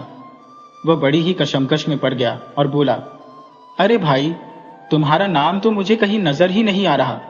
लगता है कि कल मैं तुम्हारा नाम लिखना भूल ही गया। यह सुनकर दुर्गेश काफी परेशान हुआ और बोला, ऐसा कैसे हो सकता है प्रधान जी, आप ठीक से देखिए। प्रधान ने कहा, मैं देख चुका हूं भाई, पर तुम्हारा नाम कहीं पर है ही नहीं। ये तो बड़ी अजीब बात है। प्रधान जी, कल मैंने खुद ही अपना नाम आपके पास लिखवाया था और आज आप कहते हैं कि आपकी सूची में मेरा नाम नहीं है। प्रधान बोला, हाँ मुझे याद है, मैंने ही तो कल तुम्हें समझाया था कि तुम अपना नाम लिखवा लो और मैंने ही तुम्हें वह सलाह दी थी, लेकिन ऐसा कैसे हो गया कि मैं तुम्हारा ही नाम लिखना भूल गया। दुर्गेश बोला, अब क्या होगा प्रधान जी, आप ऐसा कीजिए कि एक भिक्षु मुझे दे ही दीजिए, मैंने भोजन की तैयारी कर ली है। प्रधान ने उससे माफी मांगते हुए कहा, मुझे माफ करना भाई, अब कुछ नहीं हो सकता। सभी लोग या तो भिक्षुओं को ले जा चुके हैं या फिर ले जाने के लिए खड़े हैं। अब तुम ही बताओ, इसमें मैं क्या कर सकता हूँ। प्रधान की बातें सुनकर दुर्गेश बहुत ही निराश हो गया। उसकी सारी आशाओं पर पानी फिर गया। उसने बड़ी ही दयनीय निगाहों से प्रधान की तरफ देखा। उसकी आंखों में आंसू छलछला उठे। भाई, मैं मजबूर हूं। शायद तुम्हारे भाग्य में अतिथि को भोजन करवाना लिखा ही नहीं था। यही समझकर तुम अपने मन को समझा लो। प्रधान का यह आखिरी जवाब सुनकर दुर्गेश पूरी तरह से निराश हो गया और वहां से लौट गया। कुछ दूर चलने के बाद उसे एक तेजस्वी महात्मा जी दिखाई दिए जो लोगों को उपदेश दे रहे थे। दुर्गेश ने दिल ही दिल में उन तेजस्वी महात्मा जी को भोजन करवाने का फैसला किया और वह सीधे उन महात्मा जी के पास पहुंच गया। उसने महात्मा जी के पांव पकड़े। उसका ऐसा व्यवहार देखकर वह भिक्षुक बड़े ही आश्चर्य में पड़ गया। भिक्षुक ने कहा, तुम्हें क्या दुख है प्राणी? भगवान, मेरा दुख आप ही दूर कर सकते हैं। मैं बड़ी उम्मीद लेकर आपके पास आया हूँ। इतना कहकर दुर्गेश बिलक बिलक कर रोने लगा। उसे रोता हुआ देखकर महात्मा जी ने कहा, रो मत, ये बताओ कि तुम्हें क्या दुख है। यदि संभव हुआ तो मैं तुम्हारा दुख दूर करने की कोशिश करूंगा। दुर्गेश ने कहा, भगवान, मेरा दुख बहुत ही बड़ा है। यदि आप कृपा करेंगे तो वह दूर हो सकता है, लेकिन अगर आपने भी मेरी उपेक्षा कर दी तो मैं कहीं का नहीं रहूंगा। महात्मा जी ने कहा, ऐसी अशुभ बातें ही मुंह से मत निकालो। मुझे अपना दुख बताओ। मैं तुम्हें वचन देता हूं कि अगर मेरे बस में हुआ तो मैं तुम्हारा दुख अवश्य दूर करूंगा। दुर्गेश हाथ जोड़कर बोला, भगवान, मैं सिर्फ इतना चाहता हूं कि आप मेरे घर पर भोजन करके मुझे कृतार्थ कीजिए। अपनी करुणापूर्ण वाणी में वह भिक्षुक बोले, बस इतनी सी बात? इसमें रोने की कौन सी बात है? ठीक है, हम तुम्हारे घर भोजन करेंगे। चलो, हम अभी तुम्हारे घर चलते हैं। इतना कहकर भिक्षुक ने उपदेश देना बंद किया और दुर्गेश के साथ उसके घर की तरफ चल दिए। यह देखकर सभा में मौजूद सभी लोगों को बड़ा ही आश्चर्य हुआ कि एक दरिद्र किसान के लिए भिक्षुक ने अपना भाषण भी बंद कर दिया और उसके साथ चल दिए। भिक्षु की ऐसी उदारता को देखकर लोग उसे धन्य हो कहने लगे। वे कह रहे थे, असल में यह भिक्षुक कोई और नहीं बल्कि महात्मा जी के सबसे प्रिय शिष्य संयंत थे और उनको अपने घर पर भोजन करवाना किसी के लिए भी बड़े गौरव की बात थी। सभी लोग दुर्गेश किसान के भाग्य को सराहने लगे कि कहाँ वह एक दरिद्र किसान और उसकी टूटी फूटी झोपड़ी, और कहाँ पर स्वामी जी। जब वह भिक्षु किसान के घर पहुंचे तो किसान की पत्नी ने बड़ी श्रद्धा और भक्ति के साथ उन्हें आसन पर बिठाया और भोजन की तैयारी करने लगी। दुर्गेश की पत्नी ने महात्मा जी के सामने भोजन परोस दिया। उसके बाद वह भिक्षु को भोजन कराने लगे। जब स्वामी जी भोजन कर चुके तो दुर्गेश हाथ जोड़कर बोला, भगवान, आपने मुझ गरीब के घर में भोजन करके मुझ पर जो उपकार किया है, इसके लिए मैं जन्म जन्म तक आपका ऋणी रहूंगा। मेरी तो समझ में नहीं आ रहा कि मैं किन शब्दों के साथ आपका आभार प्रकट करूं। महात्मा जी बोले, दुर्गेश, सच तो यह है कि संसार में कोई भी छोटा या बड़ा नहीं होता। यह तो अज्ञानी मनुष्यों का बनाया हुआ है। दुर्गेश ने कहा, यह तो आपकी उदारता है महाराज, नहीं तो मैं एक अधम प्राणी हूं। महात्मा जी ने कहा, मैं तुम्हें अधम नहीं बल्कि श्रेष्ठ समझता हूं। जो मनुष्य मेहनत करता है वो मेरी नजरों में श्रेष्ठ है। तुम्हारी मेहनत को दुनिया ने देखा या नहीं देखा, लेकिन भगवान ने उसे देखा। दुर्गेश महात्मा जी के पास बैठ गया और कहने लगा, महात्मा जी, आपने मुझ पर बहुत कृपा की है। स्वामी जी दुर्गेश के घर में भोजन करने के बाद काफी प्रसन्न हुए और फिर उसे आशीर्वाद देकर वहां से चले गए। किसान और उसकी पत्नी बहुत ही खुश थे। गांव के सभी लोग दुर्गेश की गरीबी के कारण उससे घृणा करते थे, लेकिन आज की घटना को देखकर उनकी आंखें फटी की फटी रह गई। महात्मा जी के जाने के बाद दुर्गेश ने देखा कि उनकी लाठी तो उनके घर में ही रह गई है।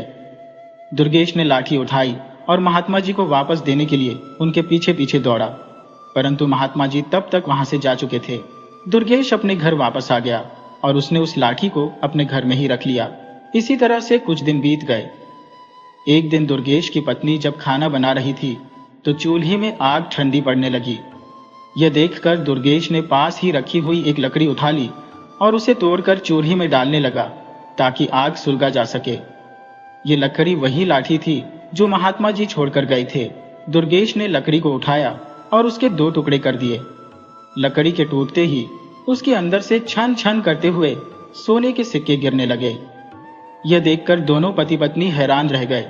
उन्होंने वह सारी सोने की अशर्फियां इकट्ठी कर ली और एक थैली में भर ली। उन्हें यह समझते देर न लगी कि यह अवश्य ही उन महात्मा जी का आशीर्वाद है जिनको उन्होंने खाना खिलाया था, और अब दुर्गेश की गरीबी दूर हो चुकी थी।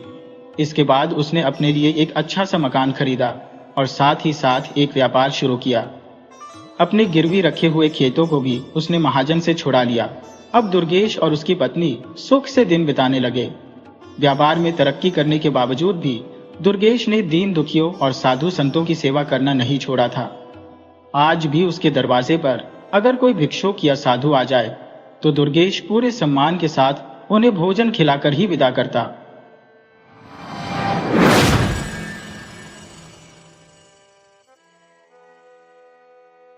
यह कहानी बहुत पुरानी है। जब राजस्थान के एक शहर में 2 व्यापारी रहते थे। एक का नाम था नरोत्तम और दूसरे का नाम था लीलाधर। दोनों व्यापार के लिए अक्सर दूसरे शहरों में जाते थे। वे अपना सामान ऊँटों पर लाद कर ले जाते और अलग अलग शहरों में जाकर बेचते। वहां से लौटते समय वे सस्ते दामों पर तरह तरह की कीमती चीजें लाते। ये दोनों व्यापारी बचपन के दोस्त थे, लेकिन उनका स्वभाव एक दूसरे से बिल्कुल अलग था। इस बार जब वे व्यापार के लिए अपने शहर से निकले तो उनके साथ और भी कई व्यापारी थे। सभी अपना माल ऊँटों पर लाद कर ले जा रहे थे। दूसरे शहर पहुंचकर सभी ने अपना माल बेचा। कुछ व्यापारी आगे की यात्रा पर निकल गए क्योंकि वे बेचे हुए माल से मिली रकम से नया माल खरीदना चाहते थे। लीलाधर और नरोत्तम भी व्यापारियों के काफिले के साथ आगे जाना चाहते थे, लेकिन उन्हें वापस लौटना पड़ा। कारण यह था कि जब वे घर से निकले थे तब नरोत्तम की पत्नी बहुत बीमार थी और लीलाधर अपने दोस्त को अकेला छोड़कर आगे नहीं जाना चाहता था। वापसी में उनके साथ कुछ ऐसा होने वाला था जो उनकी जिंदगियों को बदल देगा। उन्होंने वापसी की यात्रा शुरू की और चाहते थे कि दोपहर से पहले वे अपनी यात्रा पूरी कर लें, क्योंकि दोपहर में रेगिस्तान से गुजरना बहुत मुश्किल होता है। रेत बहुत गर्म हो जाती है और आंधी तूफान का भी डर रहता है, इसलिए वे तेजी से सफर कर रहे थे। दोपहर से पहले उन्होंने काफी सफर तय कर लिया था। चलते चलते नरोत्तम ने कहा, हमें अब रुकना चाहिए ताकि हम और हमारे ऊंट थोड़ा आराम कर सकें। पास में कुछ पेड़ दिख रहे हैं, वहीं चलकर आराम करते हैं। लीलाधर ने अपने दोस्त की बात मान ली और वे एक पेड़ के नीचे आराम करने लगे। उन्होंने खाना खाया, पानी पिया और अपने ऊँटों को भी आराम के लिए बांध दिया। फिर वे आपस में बातें करने लगे। लीलाधर अपने लालच को छिपा नहीं सका और नरोत्तम से बोला, दोस्त, तुम 5000 अशर्फियों का माल लेकर आए थे और तुमने 5000 अशर्फियां कमा ली, लेकिन मैं सिर्फ 2000 अशर्फियां ही कमा सका। मुझे बहुत अफसोस है कि मैं व्यापारियों के काफिले के साथ आगे नहीं जा सका। और इसकी वजह तुम हो। अगर हम यहाँ से भी कुछ माल खरीद कर आगे जाते तो हमें और ज्यादा मुनाफा होता। नरोत्तम ने जवाब दिया, दोस्त, तुम्हें भगवान का शुक्रिया करना चाहिए। तुम सिर्फ 1000 अशर्फियों का माल लेकर आए थे और अब तुम्हारे पास 3000 अशर्फिया है। ये तो बहुत अच्छा सौदा है। लेकिन लीलाधर अपना लालच छिपा नहीं पा रहा था। वह बोला, मैं 3000 की बजाय 10,000 अशर्फिया कमाकर वापस जाता। फिर वे दोनों सोने के लिए लेट गए। नरोत्तम जल्दी ही खर्राटे लेने लगा, लेकिन लीलाधर को नींद नहीं आ रही थी। वह 10,000 अशर्फियों के बारे में सोच रहा था। अचानक उसने नरोत्तम के सामान से उसकी अशर्फियों की थैली निकाल ली।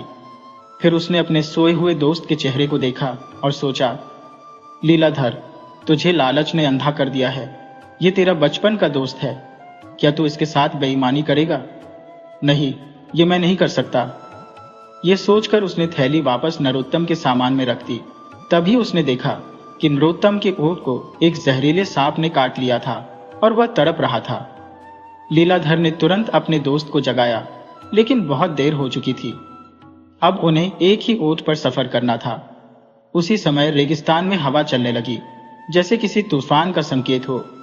लीलाधर ने कहा, हमें जल्दी से यहां से निकलना चाहिए, वरना हम आंधी में फंस जाएंगे।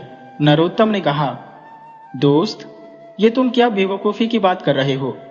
हम आंधी तूफान में रेगिस्तान में कैसे सामना करेंगे? हमें तूफान के थमने का इंतजार करना चाहिए। लेकिन लीलाधर जिद पर अड्डा था और आखिरकार नरोत्तम ने उसकी बात मान ली। वे थोड़ा ही आगे बढ़े थे कि तेज आंधी चलने लगी। वे ऊंट से उतरकर उसकी आड़ में खड़े हो गए, लेकिन रेत का तूफान बढ़ता जा रहा था। लीलाधर ने देखा कि नरोत्तम मुश्किल में था। उसके मन में ख्याल आया, इससे अच्छा मौका दोबारा नहीं मिलेगा। यह सोचकर वह वहां से खिसक गया और ऊंट को भगा लिया। वह ऊंट की आड़ में आगे बढ़ने लगा। वह चाहता तो अपने दोस्त की मदद कर सकता था, लेकिन अब उसे अपनी और अपने दोस्त की रकम नजर आने लगी। वह सोचने लगा, अगर नरोत्तम इस तूफान में नहीं बचा तो उसकी सारी अशर्फियां मेरी हो जाएंगी। ये लालच उसके मन में घर कर चुका था और उसने दोस्ती की मर्यादा नहीं रखी। दूसरी तरफ नरोत्तम अपने दोस्त पर पूरा भरोसा करता था। वह मदद के लिए पुकारने लगा, लेकिन लीलाधर ने पीछे मुड़कर नहीं देखा। आखिरकार एक ऊंची आवाज आई, लीलाधर, मुझे बचाओ।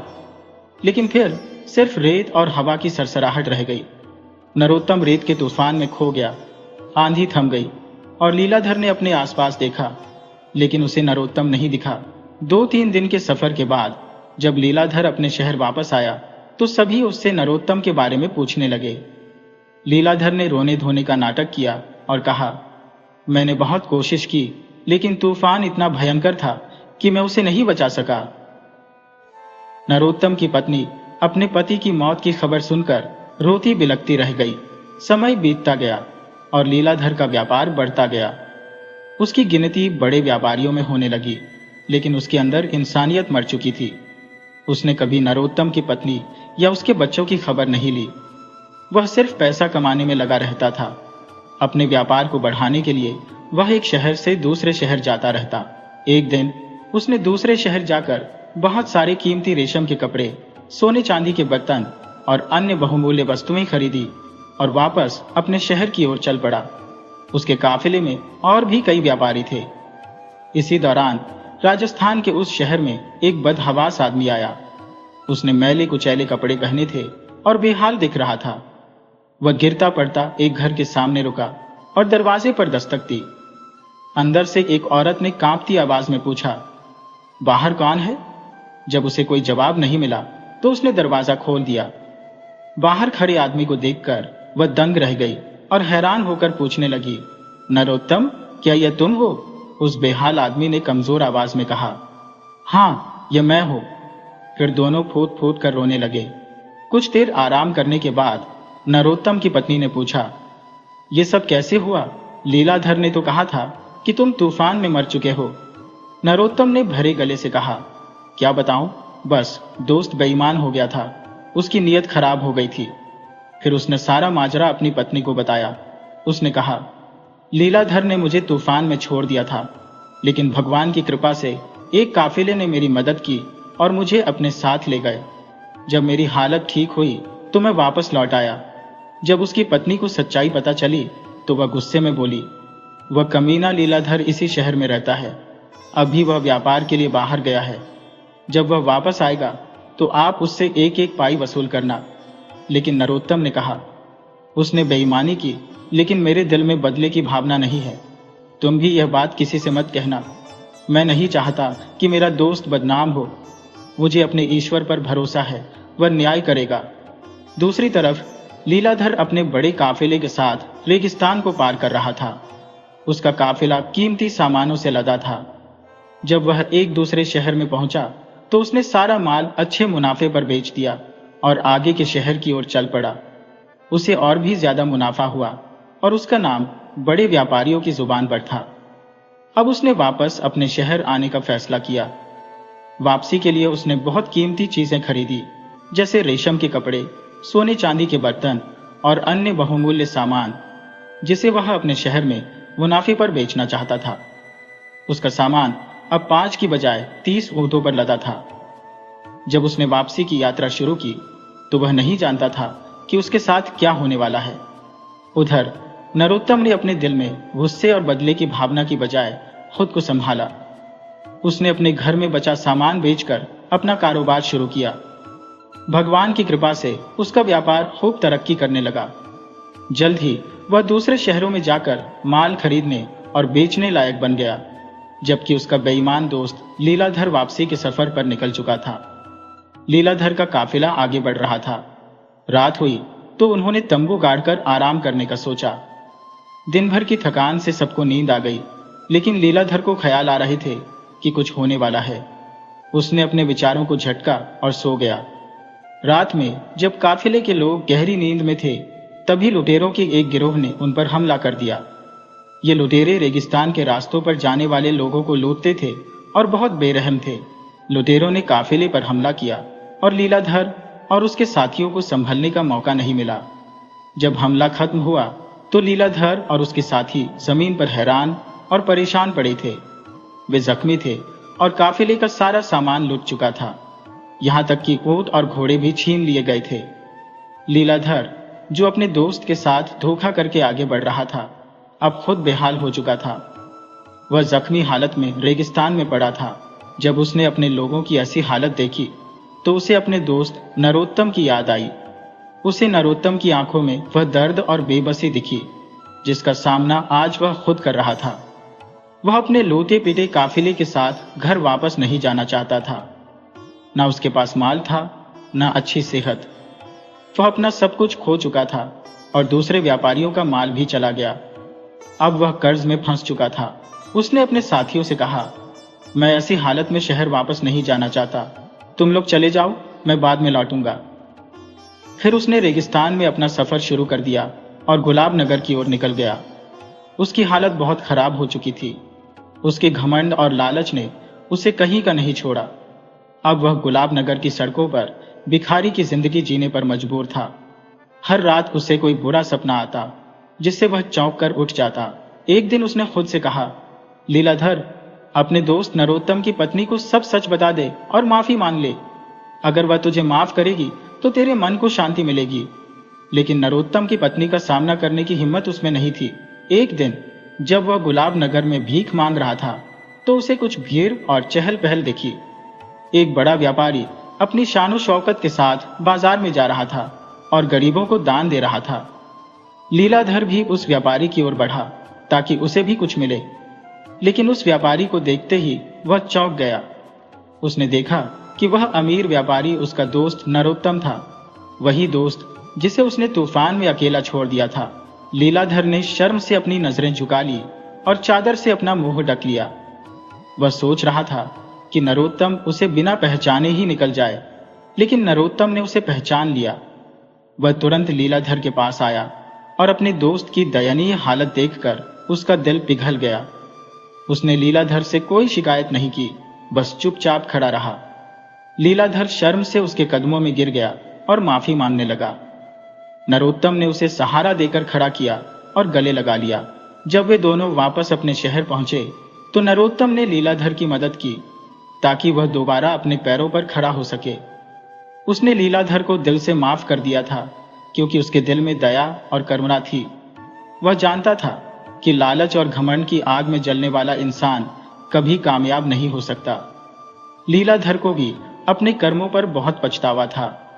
इस घटना के बाद उसकी जिंदगी बदल गई और वह एक ईमानदार और मेहनती इंसान बन गया।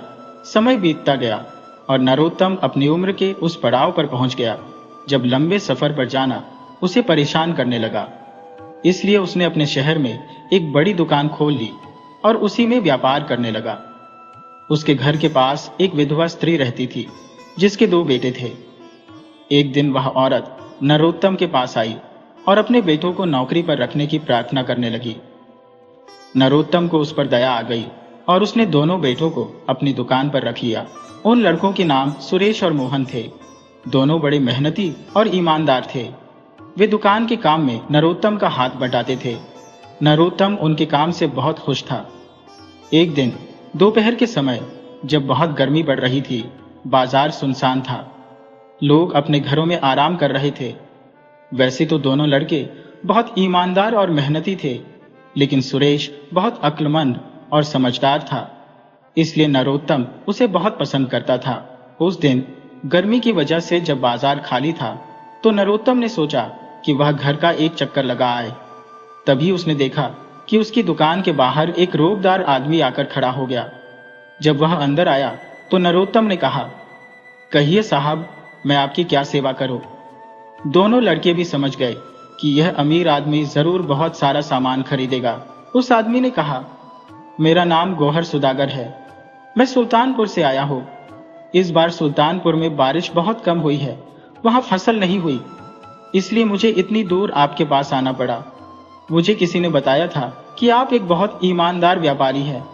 मुझे बहुत ज्यादा मात्रा में अनाज, दालें और गुड़ चाहिए। उसकी बातें सुनकर नरोत्तम बहुत खुश हुआ और बोला, ईश्वर की कृपा से मेरे पास हर तरह का सामान है। आप बताइए कि आपको क्या क्या चाहिए। सुदागर ने कहा, मैं अपने साथ 6 ऊंट लेकर आया हूं। अब आप समझ जाइए कि मुझे कितना सामान चाहिए। उसकी बात सुनकर नरोत्तम हैरान रह गया। उसने बाहर झांका तो सच में 6 ऊंट खड़े थे, जिनकी रस्सियां नौकरों ने थाम रखी थी। नरोत्तम ने कहा, बताइए, मैं आपके लिए क्या क्या सामान निकलवा दूं। सुदागर ने सामान बताना शुरू किया और नरोत्तम ने सब लिख लिया। सुरेश और मोहन ने बड़ी फुर्ती से सारा सामान दुकान से बाहर रख दिया और सुदागर के नौकर उसे ऊंटों पर लादने लगे। इस दौरान नरोत्तम हिसाब किताब बना रहा था। जब उसने हिसाब लगाया तो सारे सामान की कीमत 10,000 अशर्फियां थी। सुदागर ने 1,000 की अशर्फियों की 10 थैलियां निकाली और नरोत्तम को दे दी। नरोत्तम ने एक थैली ली और उसे तख्त पर ढेर कर दिया। फिर मोहन को वहीं बिठाकर अशर्फियां गिनने को कहा। खुद नरोत्तम ने दूसरी थैली उठाई, खोली और अशर्फियां गिनने लगा। अचानक मोहन का हाथ लगने से कुछ अशर्फियां नीचे गिर गई। अपनी इस हरकत पर मोहन बहुत शर्मिंदा था। सुरेश, जो पास खड़ा था, उसने जल्दी जल्दी अशर्फियां उठानी शुरू की और वापस तख्त पर रखने लगा। तभी नरोत्तम ने एक बात देखी और सकते में आ गया। उसने देखा कि सुरेश ने आंख बचाकर एक अशर्फी अपनी जेब में रख ली थी। सुरेश को पता नहीं था कि नरोत्तम ने उसे देख लिया है। नरोत्तम को सुरेश पर बहुत भरोसा था और वह उसे बहुत अच्छा लड़का समझता था। सुरेश की इस हरकत से नरोत्तम को बहुत दुख हुआ, लेकिन उसने सुरेश को कुछ नहीं कहा। उसने नाटक किया जैसे उसे कुछ पता ही नहीं। नरोत्तम ने सोचा कि जब सुदागर चला जाएगा तब वह सुरेश से पूछेगा।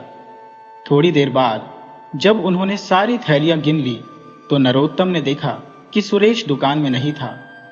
उसे लगा कि सुरेश शायद उस अशर्फी को छिपाने गया है। उसे सुरेश की हरकत याद आई और उस पर गुस्सा आने लगा। अब दुकान का सारा सामान लगभग खाली हो चुका था और सामान ऊंटों पर लाद दिया गया था। सुदागर के नौकर थक चुके थे तो नरोत्तम ने उन्हें शरबत पिलाया। तभी उसकी नजर दूर से आते सुरेश पर पड़ी। सुरेश के साथ 6 सैनिकों का एक दस्ता भी था। जब वे दुकान में पहुंचे तो सुरेश ने सुदागर की ओर इशारा करते हुए सिपाहियों से कहा, यही है वह आदमी जिसके बारे में मैंने कोतवाल साहब को बताया था। सिपाहियों ने सुदागर को पकड़ लिया। यह देखकर नरोत्तम बहुत परेशान हो गया और गुस्से से बोला, सुरेश, यह क्या बदतमीजी है? ये एक सौदागर है और इसके साथ ऐसी हरकत नहीं की जा सकती। सुरेश ने बड़ी नरमी से कहा, मालिक, अभी आपको सब पता चल जाएगा। सिपाहियों को देखकर सुदागर के नौकर भी घबरा गए। सुदागर, जो गुस्से में लाल हो चुका था, उसने सुरेश को फटकारते हुए कहा, लड़के, तू जानता नहीं मैं कौन हूं, मैं तुझे नहीं छोड़ूंगा। इस बेइज्जती का बदला मैं जरूर लूंगा। सुरेश बिल्कुल नहीं घबराया और बोला, अब तुम्हारी जालसाजी की पोल खुल चुकी है। तुम धोखा देकर मेरे मालिक को तबाह करना चाहते थे। असली माल खरीदकर तुम इन्हें नकली अशर्फियां दे रहे थे। नरोत्तम ने यह सुना तो उसने सुदागर की दी हुई थैली से एक अशर्फी निकाली और उसे जमीन पर घिसना शुरू किया। वह हैरान रह गया, क्योंकि अशर्फी का सोने जैसा रंग उतर रहा था और अंदर से पीतल दिख रहा था। उसने कई अशर्फियां घिसकर देखी और सभी नकली थी। यह देखकर सुदागर घबरा गया और सिपाहियों की गिरफ्त से छूटने की कोशिश करने लगा, लेकिन नहीं छूट सका। सिपाहियों ने नौकरों से कहकर नरोत्तम का सारा माल दुकान में वापस रखवा दिया और सुदागर और उसके साथियों को गिरफ्तार करके ले गए। वे नकली अशर्फियों की थैलियां भी ले गए ताकि उन्हें न्याय अधिकारी के सामने पेश कर सके। यह सब देखकर आसपास के लोग जमा हो गए। जब उन्होंने पूछा तो नरोत्तम ने सारी घटना विस्तार से बताई। अब वह खुश था कि वह धोखा खाने से बच गया। जब लोगों का शोर कम हुआ तो उसने सुरेश को प्यार से अपने पास बिठाया और कहा, सुरेश, जब तुमने एक अशर्फी छुपाकर अपनी जेब में रखी थी तो मैंने देख लिया था और मुझे बहुत गुस्सा आया था, लेकिन अब पता चला कि तुम चोर नहीं थे। तुमने जो किया मेरे फायदे के लिए किया। सुरेश ने मुस्कुराते हुए कहा, ईश्वर का धन्यवाद है कि मेरी बेगुनाही साबित हो गई। बात यह है कि जब मोहन का हाथ लगने से अशर्फियां गिरी तो उनमें से ठन की आवाज हुई। मुझे पता है कि तांबे और पीतल के सिक्के गिरने पर ऐसी आवाज आती है, लेकिन अशर्फी गिरने पर अलग आवाज होती है, जैसे पत्थर फर्श पर गिरे। मैंने शक किया और एक अशर्फी उठाकर बाहर जाकर उसे जमीन पर घिसा तो उसमें से पीतल दिखा। असली अशर्फी शुद्ध सोने की होती है, उनका पीलापन नहीं उतरता। मैं समझ गया कि यह धोखेबाज है और आपको ठगने आया है। फिर मैं कोतवाल साहब के पास गया और सारी बात बताई। उन्होंने मुझे शाबाशी दी और सिपाही भेज दिए। नरोत्तम ने कहा, सुरेश, मैं तुम्हारा बहुत एहसानमंद हूं। तुम्हारी अक्लमंदी की वजह से मैं बड़े नुकसान से बच गया। अगर वह सौदागर कामयाब हो जाता तो मैं तबाह हो जाता। मोहन, जो पास खड़ा था, ये सब सुन रहा था। वह हैरान था और खुश भी कि उसका भाई कितना अक्लमंद है। नरोत्तम ने सुरेश से माफी मांगी और खुशी में दोनों लड़कों को 10-10 आने दिए ताकि वे मेले में घूम सकें। नरोत्तम ने फैसला किया कि वह इन लड़कों को हमेशा के लिए अपनी दुकान पर रखेगा। समय गुजरता गया और वे दोनों लड़के व्यापार में माहिर हो गए। नरोत्तम ने उन्हें अपना व्यापार करने का तरीका सिखाया। अब वे दोनों भी नरोत्तम के साथ मिलकर शहर के बड़े व्यापारी बन चुके थे। तो दोस्तों, मुझे पूरी उम्मीद है कि आपको यह कहानी बहुत अच्छी लगी होगी। वीडियो को लाइक कीजिए, चैनल को सब्सक्राइब कीजिए और कमेंट करना मत भूलिए। कमेंट बॉक्स में अपना नाम और शहर का नाम भी लिखें। मिलते हैं अगली कहानी में। कहानी पूरी सुनने के लिए आपका बहुत बहुत धन्यवाद।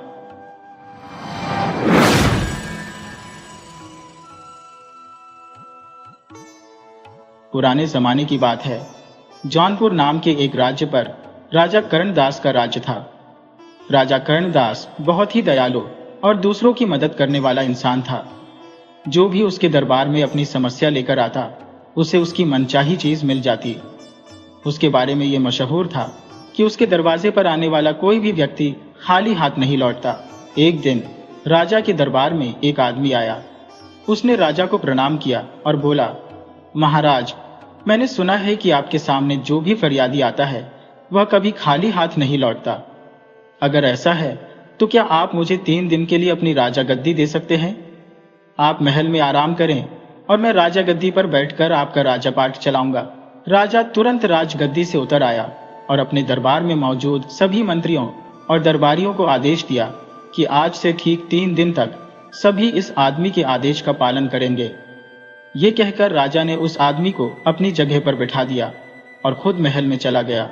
वह आदमी 3 दिन तक बड़े ठाठ से राजगद्दी पर बैठा रहा और पूरे राज्य का शासन चलाता रहा।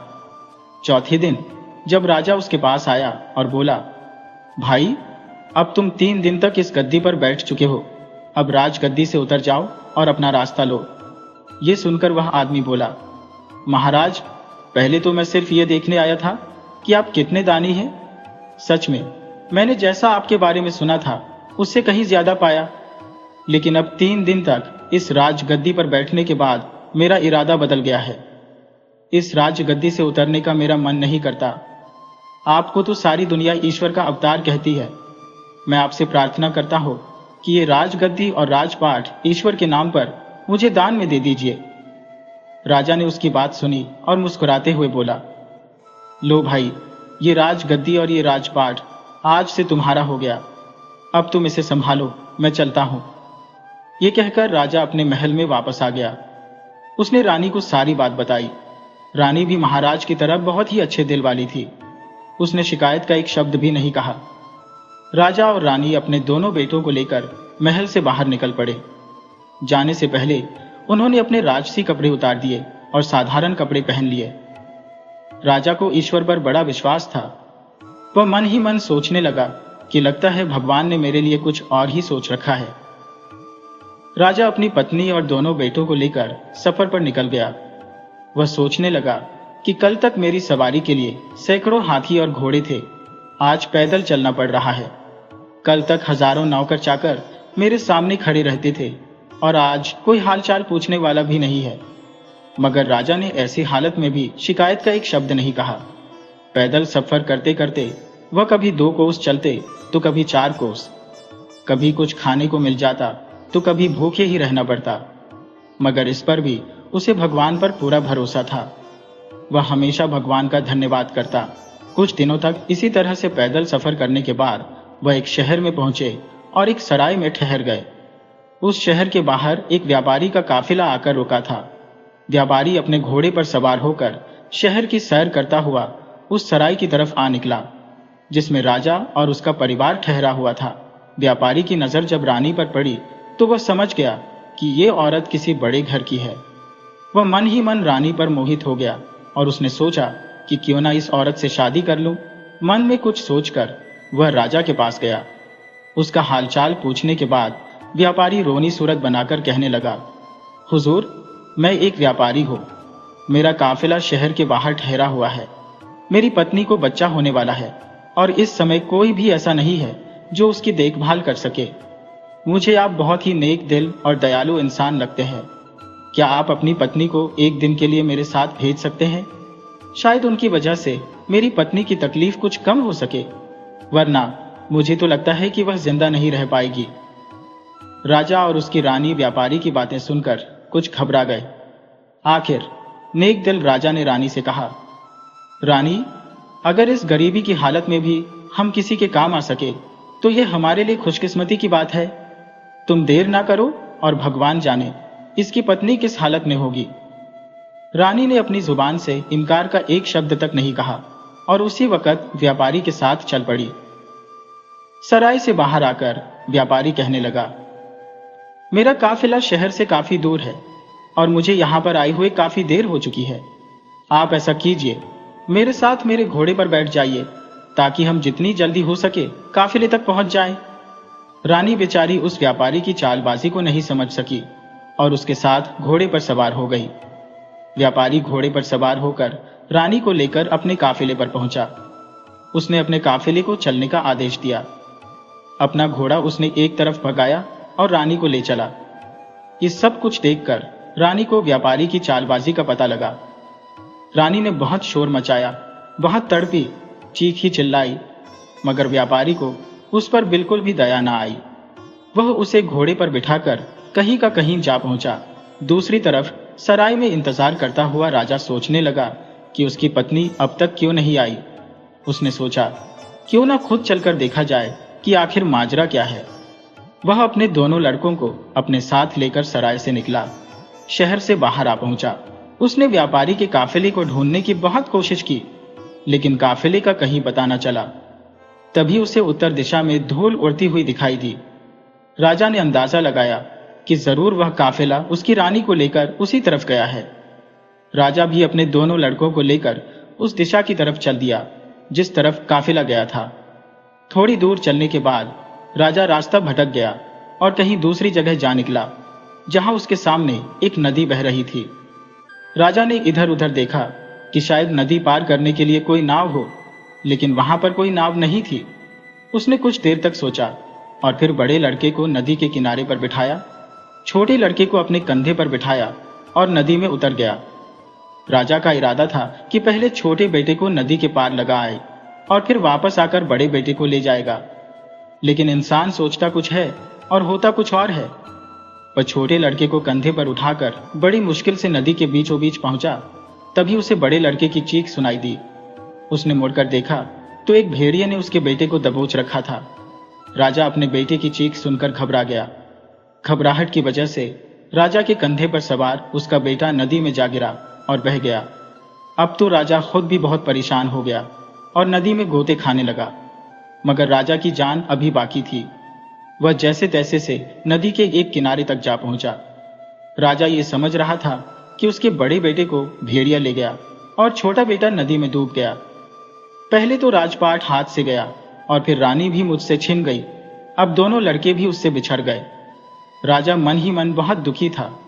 इसी हालत में वह चलते चलते गिरते पड़ते दोपहर के समय एक शहर के पास जा पहुंचा तो देखा कि शहर के बीचों बीच एक खुले मैदान में लोगों की भीड़ जमा थी। भीड़ को देखकर राजा हैरानी में पड़ गया और सच जानने के लिए उस तरफ बढ़ने लगा। उस शहर का ये रिवाज था कि वहां के राजा की मौत होने पर सभी दरबारी और मंत्री शहर के लोगों के साथ एक मैदान में इकट्ठा हो जाते थे और फिर एक बाज को उड़ाया जाता था। ये बाज जिसके भी सिर पर बैठ जाता उसी को राजा मान लिया जाता था और राजगद्दी सौंप दी जाती थी। लोगों की भीड़ इसी वजह से वहां पर जमा थी। बाज छोड़ा जा चुका था, मगर अभी तक वह किसी के सिर पर नहीं बैठा था। किस्मत शायद इसी राजा का इंतजार कर रही थी। जैसे ही राजा फटे हाल में वहां पर पहुंचा, बाज जाकर उसके सिर पर बैठ गया।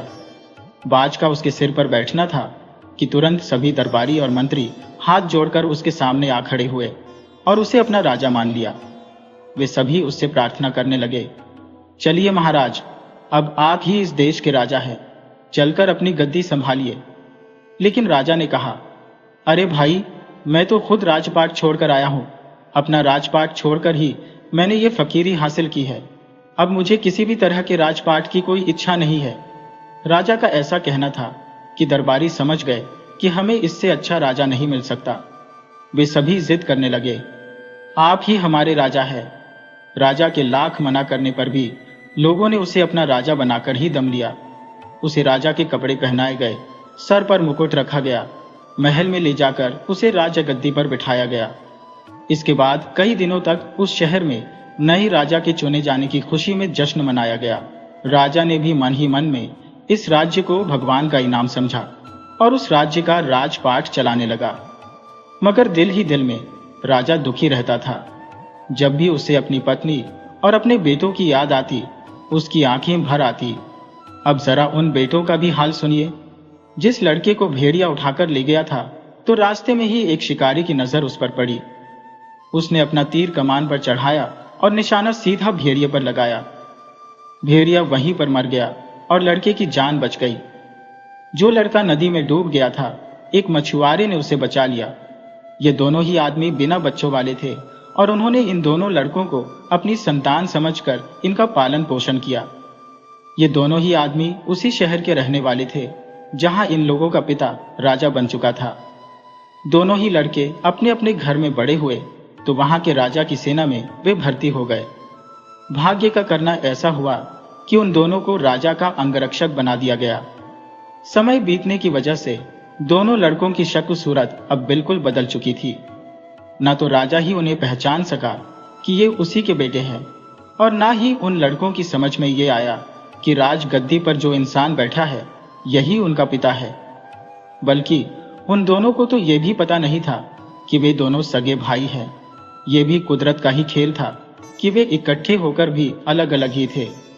अब वह दोनों लड़के अंगरक्षक के रूप में हमेशा राजा के साथ ही रहते थे। राजा जब उनसे बातें करता तो उसे बहुत अच्छा लगता। उन दोनों लड़कों से बातें करके राजा के मन को बहुत सुकून मिलता। अब किस्मत का करना ऐसा हुआ कि वह धोखेबाज व्यापारी जो रानी को उठाकर ले गया था, इसी शहर में आ गया। इस दौरान व्यापारी ने लाख कोशिश की कि रानी उससे शादी कर ले, मगर वह नेक औरत किसी तरह भी शादी के लिए राजी नहीं हुई। व्यापारी उसे एक अलग तंबू में रखता था और उसकी कड़ी निगरानी की जाती थी। इस व्यापारी का यहाँ के पहले राजा के दरबार में अक्सर आना जाना रहता था। सारे दरबारी और मंत्री इस व्यापारी को अच्छी तरह से पहचानते थे। जब व्यापारी को पता लगा कि पुराने राजा की मौत हो चुकी है तो उसे बहुत दुख हुआ, लेकिन मंत्रियों ने उसे बताया कि नया राजा पहले से भी ज्यादा नेक दिल और न्यायप्रिय है। ये सुनकर व्यापारी ने मंत्री के हाथ राजा के लिए कुछ तोहफे भिजवा दिए और फिर खुद भी राजा से मिलने के लिए पहुंच गया। किस्मत की बात है कि राजा ने नहीं पहचाना कि ये वही धोखेबाज आदमी है जो उसकी रानी को ले भागा था। व्यापारी भी ये नहीं समझ सका कि ये राजा भी वही आदमी है जिसे उसने धोखा दिया था। राजा ने व्यापारी की बहुत मेहमान नवाजी की। व्यापारी कई देशों की यात्रा कर चुका था। राजा व्यापारी से उन देशों के बारे में पूछता और व्यापारी उसे अपने सफर के किस्से सुनाता। एक दिन की बात है, जब व्यापारी और राजा काफी देर तक बातें कर रहे थे। शाम ढल चुकी थी।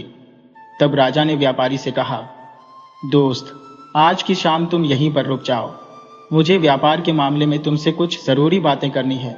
व्यापारी उस रात महल में रह तो गया, लेकिन वह कुछ परेशान सा नजर आ रहा था। राजा ने व्यापारी से परेशानी का कारण पूछा तो व्यापारी कहने लगा, हुजूर, बात दरअसल ये है कि मेरी पत्नी पागल हो गई है। उसकी देखभाल मुझे खुद करनी पड़ती है। मुझे हर समय ये डर लगा रहता है कि कहीं पागलपन की वजह से वह कहीं भाग ना जाए और किसी मुसीबत में ना फंस जाए। इस पर राजा ने कहा, तुम आज महल में ही रहो और तुम्हारी पत्नी की चिंता मत करो, उसकी देखभाल का इंतजाम हम कर देंगे। राजा ने यह कहकर अपने दोनों अंगरक्षकों यानी उन दोनों लड़कों को व्यापारी के काफिले में जाकर उस तंबू का पहरा देने का आदेश दिया जिसमें व्यापारी की पत्नी यानी रानी को रखा गया था। दोनों लड़कों ने आदेश पाकर उसी वक्त जाकर तंबू के बाहर पहरा देना शुरू कर दिया। जिस तंबू में वह औरत कैद थी, रात जब आधी से ज्यादा गुजर चुकी तो छोटे लड़के को नींद आने लगी। उस पर बड़े लड़के ने कहा, देखो भाई, इस समय नींद का आना ठीक नहीं है। कहीं ऐसा ना हो कि हम दोनों की गलती के कारण ये औरत तंबू से निकलकर भाग जाए। इस पर छोटे लड़के ने कहा, तो फिर भाई ऐसा करो कि कोई ऐसी कहानी सुनाओ जिसे सुनकर नींद उड़ जाए। ये सुनकर बड़े भाई ने जवाब दिया, मैं तुम्हें अपनी ही कहानी सुना देता हूँ। अगर ध्यान से सुनोगे तो नींद तो क्या, तुम्हारी भूख प्यास तक उड़ जाएगी। ये कहने के बाद उसने कहानी सुनाना शुरू की। अरे भाई, मैं एक राजा का बेटा हूँ। मेरे पिता की न्यायप्रियता और दयालुता की दूर दूर तक धूम थी। लोग उसे भगवान का अवतार मानते थे। उसने अपना राज्यपाठ भगवान के नाम पर एक आदमी को दान में दे दिया और फिर मेरी माँ और मेरे भाई को साथ लेकर सफर पर रवाना हो गया। रास्ते में एक व्यापारी ने धोखा देकर मेरी माँ को भगाकर ले गया। हम दोनों भाई अपने पिता के साथ ही थे। आगे चलकर हमें एक नदी मिली जहां पर कोई नाव नहीं थी। मेरे पिता ने मुझे किनारे पर बिठाया और छोटे भाई को कंधे पर बिठाकर नदी के पार ले चला। अभी वह नदी के बीचों बीच ही पहुंचा था कि मुझे एक भेड़िए ने दबोचा। मेरे चीखने चिल्लाने से मेरे पिता घबरा गए और छोटा भाई उनके कंधे से उछलकर नदी में जा गिरा। इसके बाद उनका क्या हुआ मुझे कुछ मालूम नहीं, लेकिन मुझे एक शिकारी ने उस भेड़िए से छुड़वा लिया और फिर मेरी किस्मत मुझे इस राजा तक ले आई। ये सुनकर दूसरा लड़का तुरंत उससे लिपट गया और कहने लगा, नदी में गिरने वाला वह बच्चा मैं ही था। मुझे एक मछुआरे ने डूबने से बचाया। फिर दोनों भाई गले लगकर रोने लगे। उन दोनों के रोने की आवाज सुनकर अंदर तंबू में बैठी हुई औरत अचानक चौंक पड़ी। वह उन दोनों लड़कों से इसका कारण पूछने लगी। दोनों लड़कों ने जब सारी कहानी उस औरत को बताई तो वह कहने लगी, मेरे बच्चों, तुम अपनी मां को नहीं पहचान सके। ये कहते हुए वह उन लड़कों से लिपट गई। तब उनकी मां ने बताया कि मैं अब तक इस व्यापारी की कैद में थी। दोनों लड़के मां मां पुकारते हुए उससे लिपट गए। इसके बाद वे दोनों उसी समय राजा के पास गए और उसे सारी घटना कह सुनाई। राजा को अभी तक ये नहीं मालूम था कि व्यापारी की कैद में जो औरत है वह उसी की पत्नी है, लेकिन अब उसे ये मालूम था कि वह औरत इन दोनों लड़कों की मां है, तो राजा ने यह फैसला किया कि वह इसी वक्त सारे मामले का दूध और पानी का पानी करेगा। उसने उसी समय उस औरत को लाने के लिए सिपाही भेजे। जब वह औरत राजा के सामने पेश हुई, जैसे ही राजा की नजर उस पर पड़ी तो राजा की समझ में सारा माजरा आ गया। राजा की पत्नी भी अपने पति को देखते ही पहचान गई और उसके कदमों में गिर गई। दोनों भाई भी अपने पिता को पहचान चुके थे और पिताजी पिताजी कहते हुए वह राजा से लिपट गए। व्यापारी ने जब यह देखा कि उसकी पोल अब खुल चुकी है तो वह वहां से भागने लगा, मगर राजा के सिपाहियों ने उसे ये मौका नहीं दिया। उसे गिरफ्तार करके जेल में डाल दिया गया। अगले दिन राजा ने उस व्यापारी का सारा माल जब्त किया और उसे मौत की सजा दे दी गई। अब जरा उस आदमी का हाल भी सुनिए जिसने राजा से राजपाट दान में हासिल किया था। राजपाट मिलने के बाद वह बहुत ही मनचला और निर्दय हो गया था। अपने खजाने को भरने के लिए उसने प्रजा पर कई तरह के कर लगा दिए। बेचारी गरीब प्रजा उसके जुर्म से परेशान हो गई। यहाँ तक कि मंत्री और दरबारी भी इस राजा से परेशान आ चुके थे। वे सभी इसी चिंता में रहते थे कि किसी तरह से वह अपने असली राजा का पता लगा पाए, तो इस अत्याचारी राजा को हटाकर एक बार फिर से उसे राजा बना दें। जब यह खबर उस राज्य तक पहुंची कि उनका राजा एक नए राज्य का राजा बन चुका है, तो एक मंत्री ने उस अत्याचारी राजा को जहर देकर मार डाला। इस तरह से उस अत्याचारी राजा का अंत हो गया और वह मंत्री राजा के पास आया।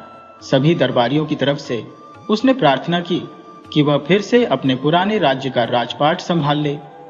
राजा के मन में भी अपने पुराने राज्य के लिए प्यार जाग गया। वह अपने मंत्री के साथ उस राज्य में आया। इसके बाद साल के 6 महीने वह अपने पुराने राज्य में रहता और फिर साल के अगले 6 महीने वह अपने नए राज्य में रहता। इस तरह से वह दोनों राज्यों की बागडोर संभालता था। कुछ ही सालों के बाद जब राजा के दोनों पुत्र राजपाट संभालने के योग्य हुए, तो राजा ने उन दोनों को एक एक राज्य का राजा बना दिया और खुद वह भगवान की भक्ति करने में अपनी जिंदगी के बचे हुए दिन गुजारने लगा।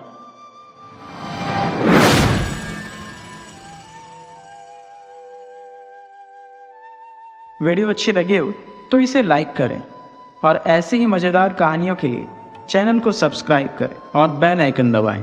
ज़्यादा से ज़्यादा अपने दोस्तों को शेयर करें। धन्यवाद।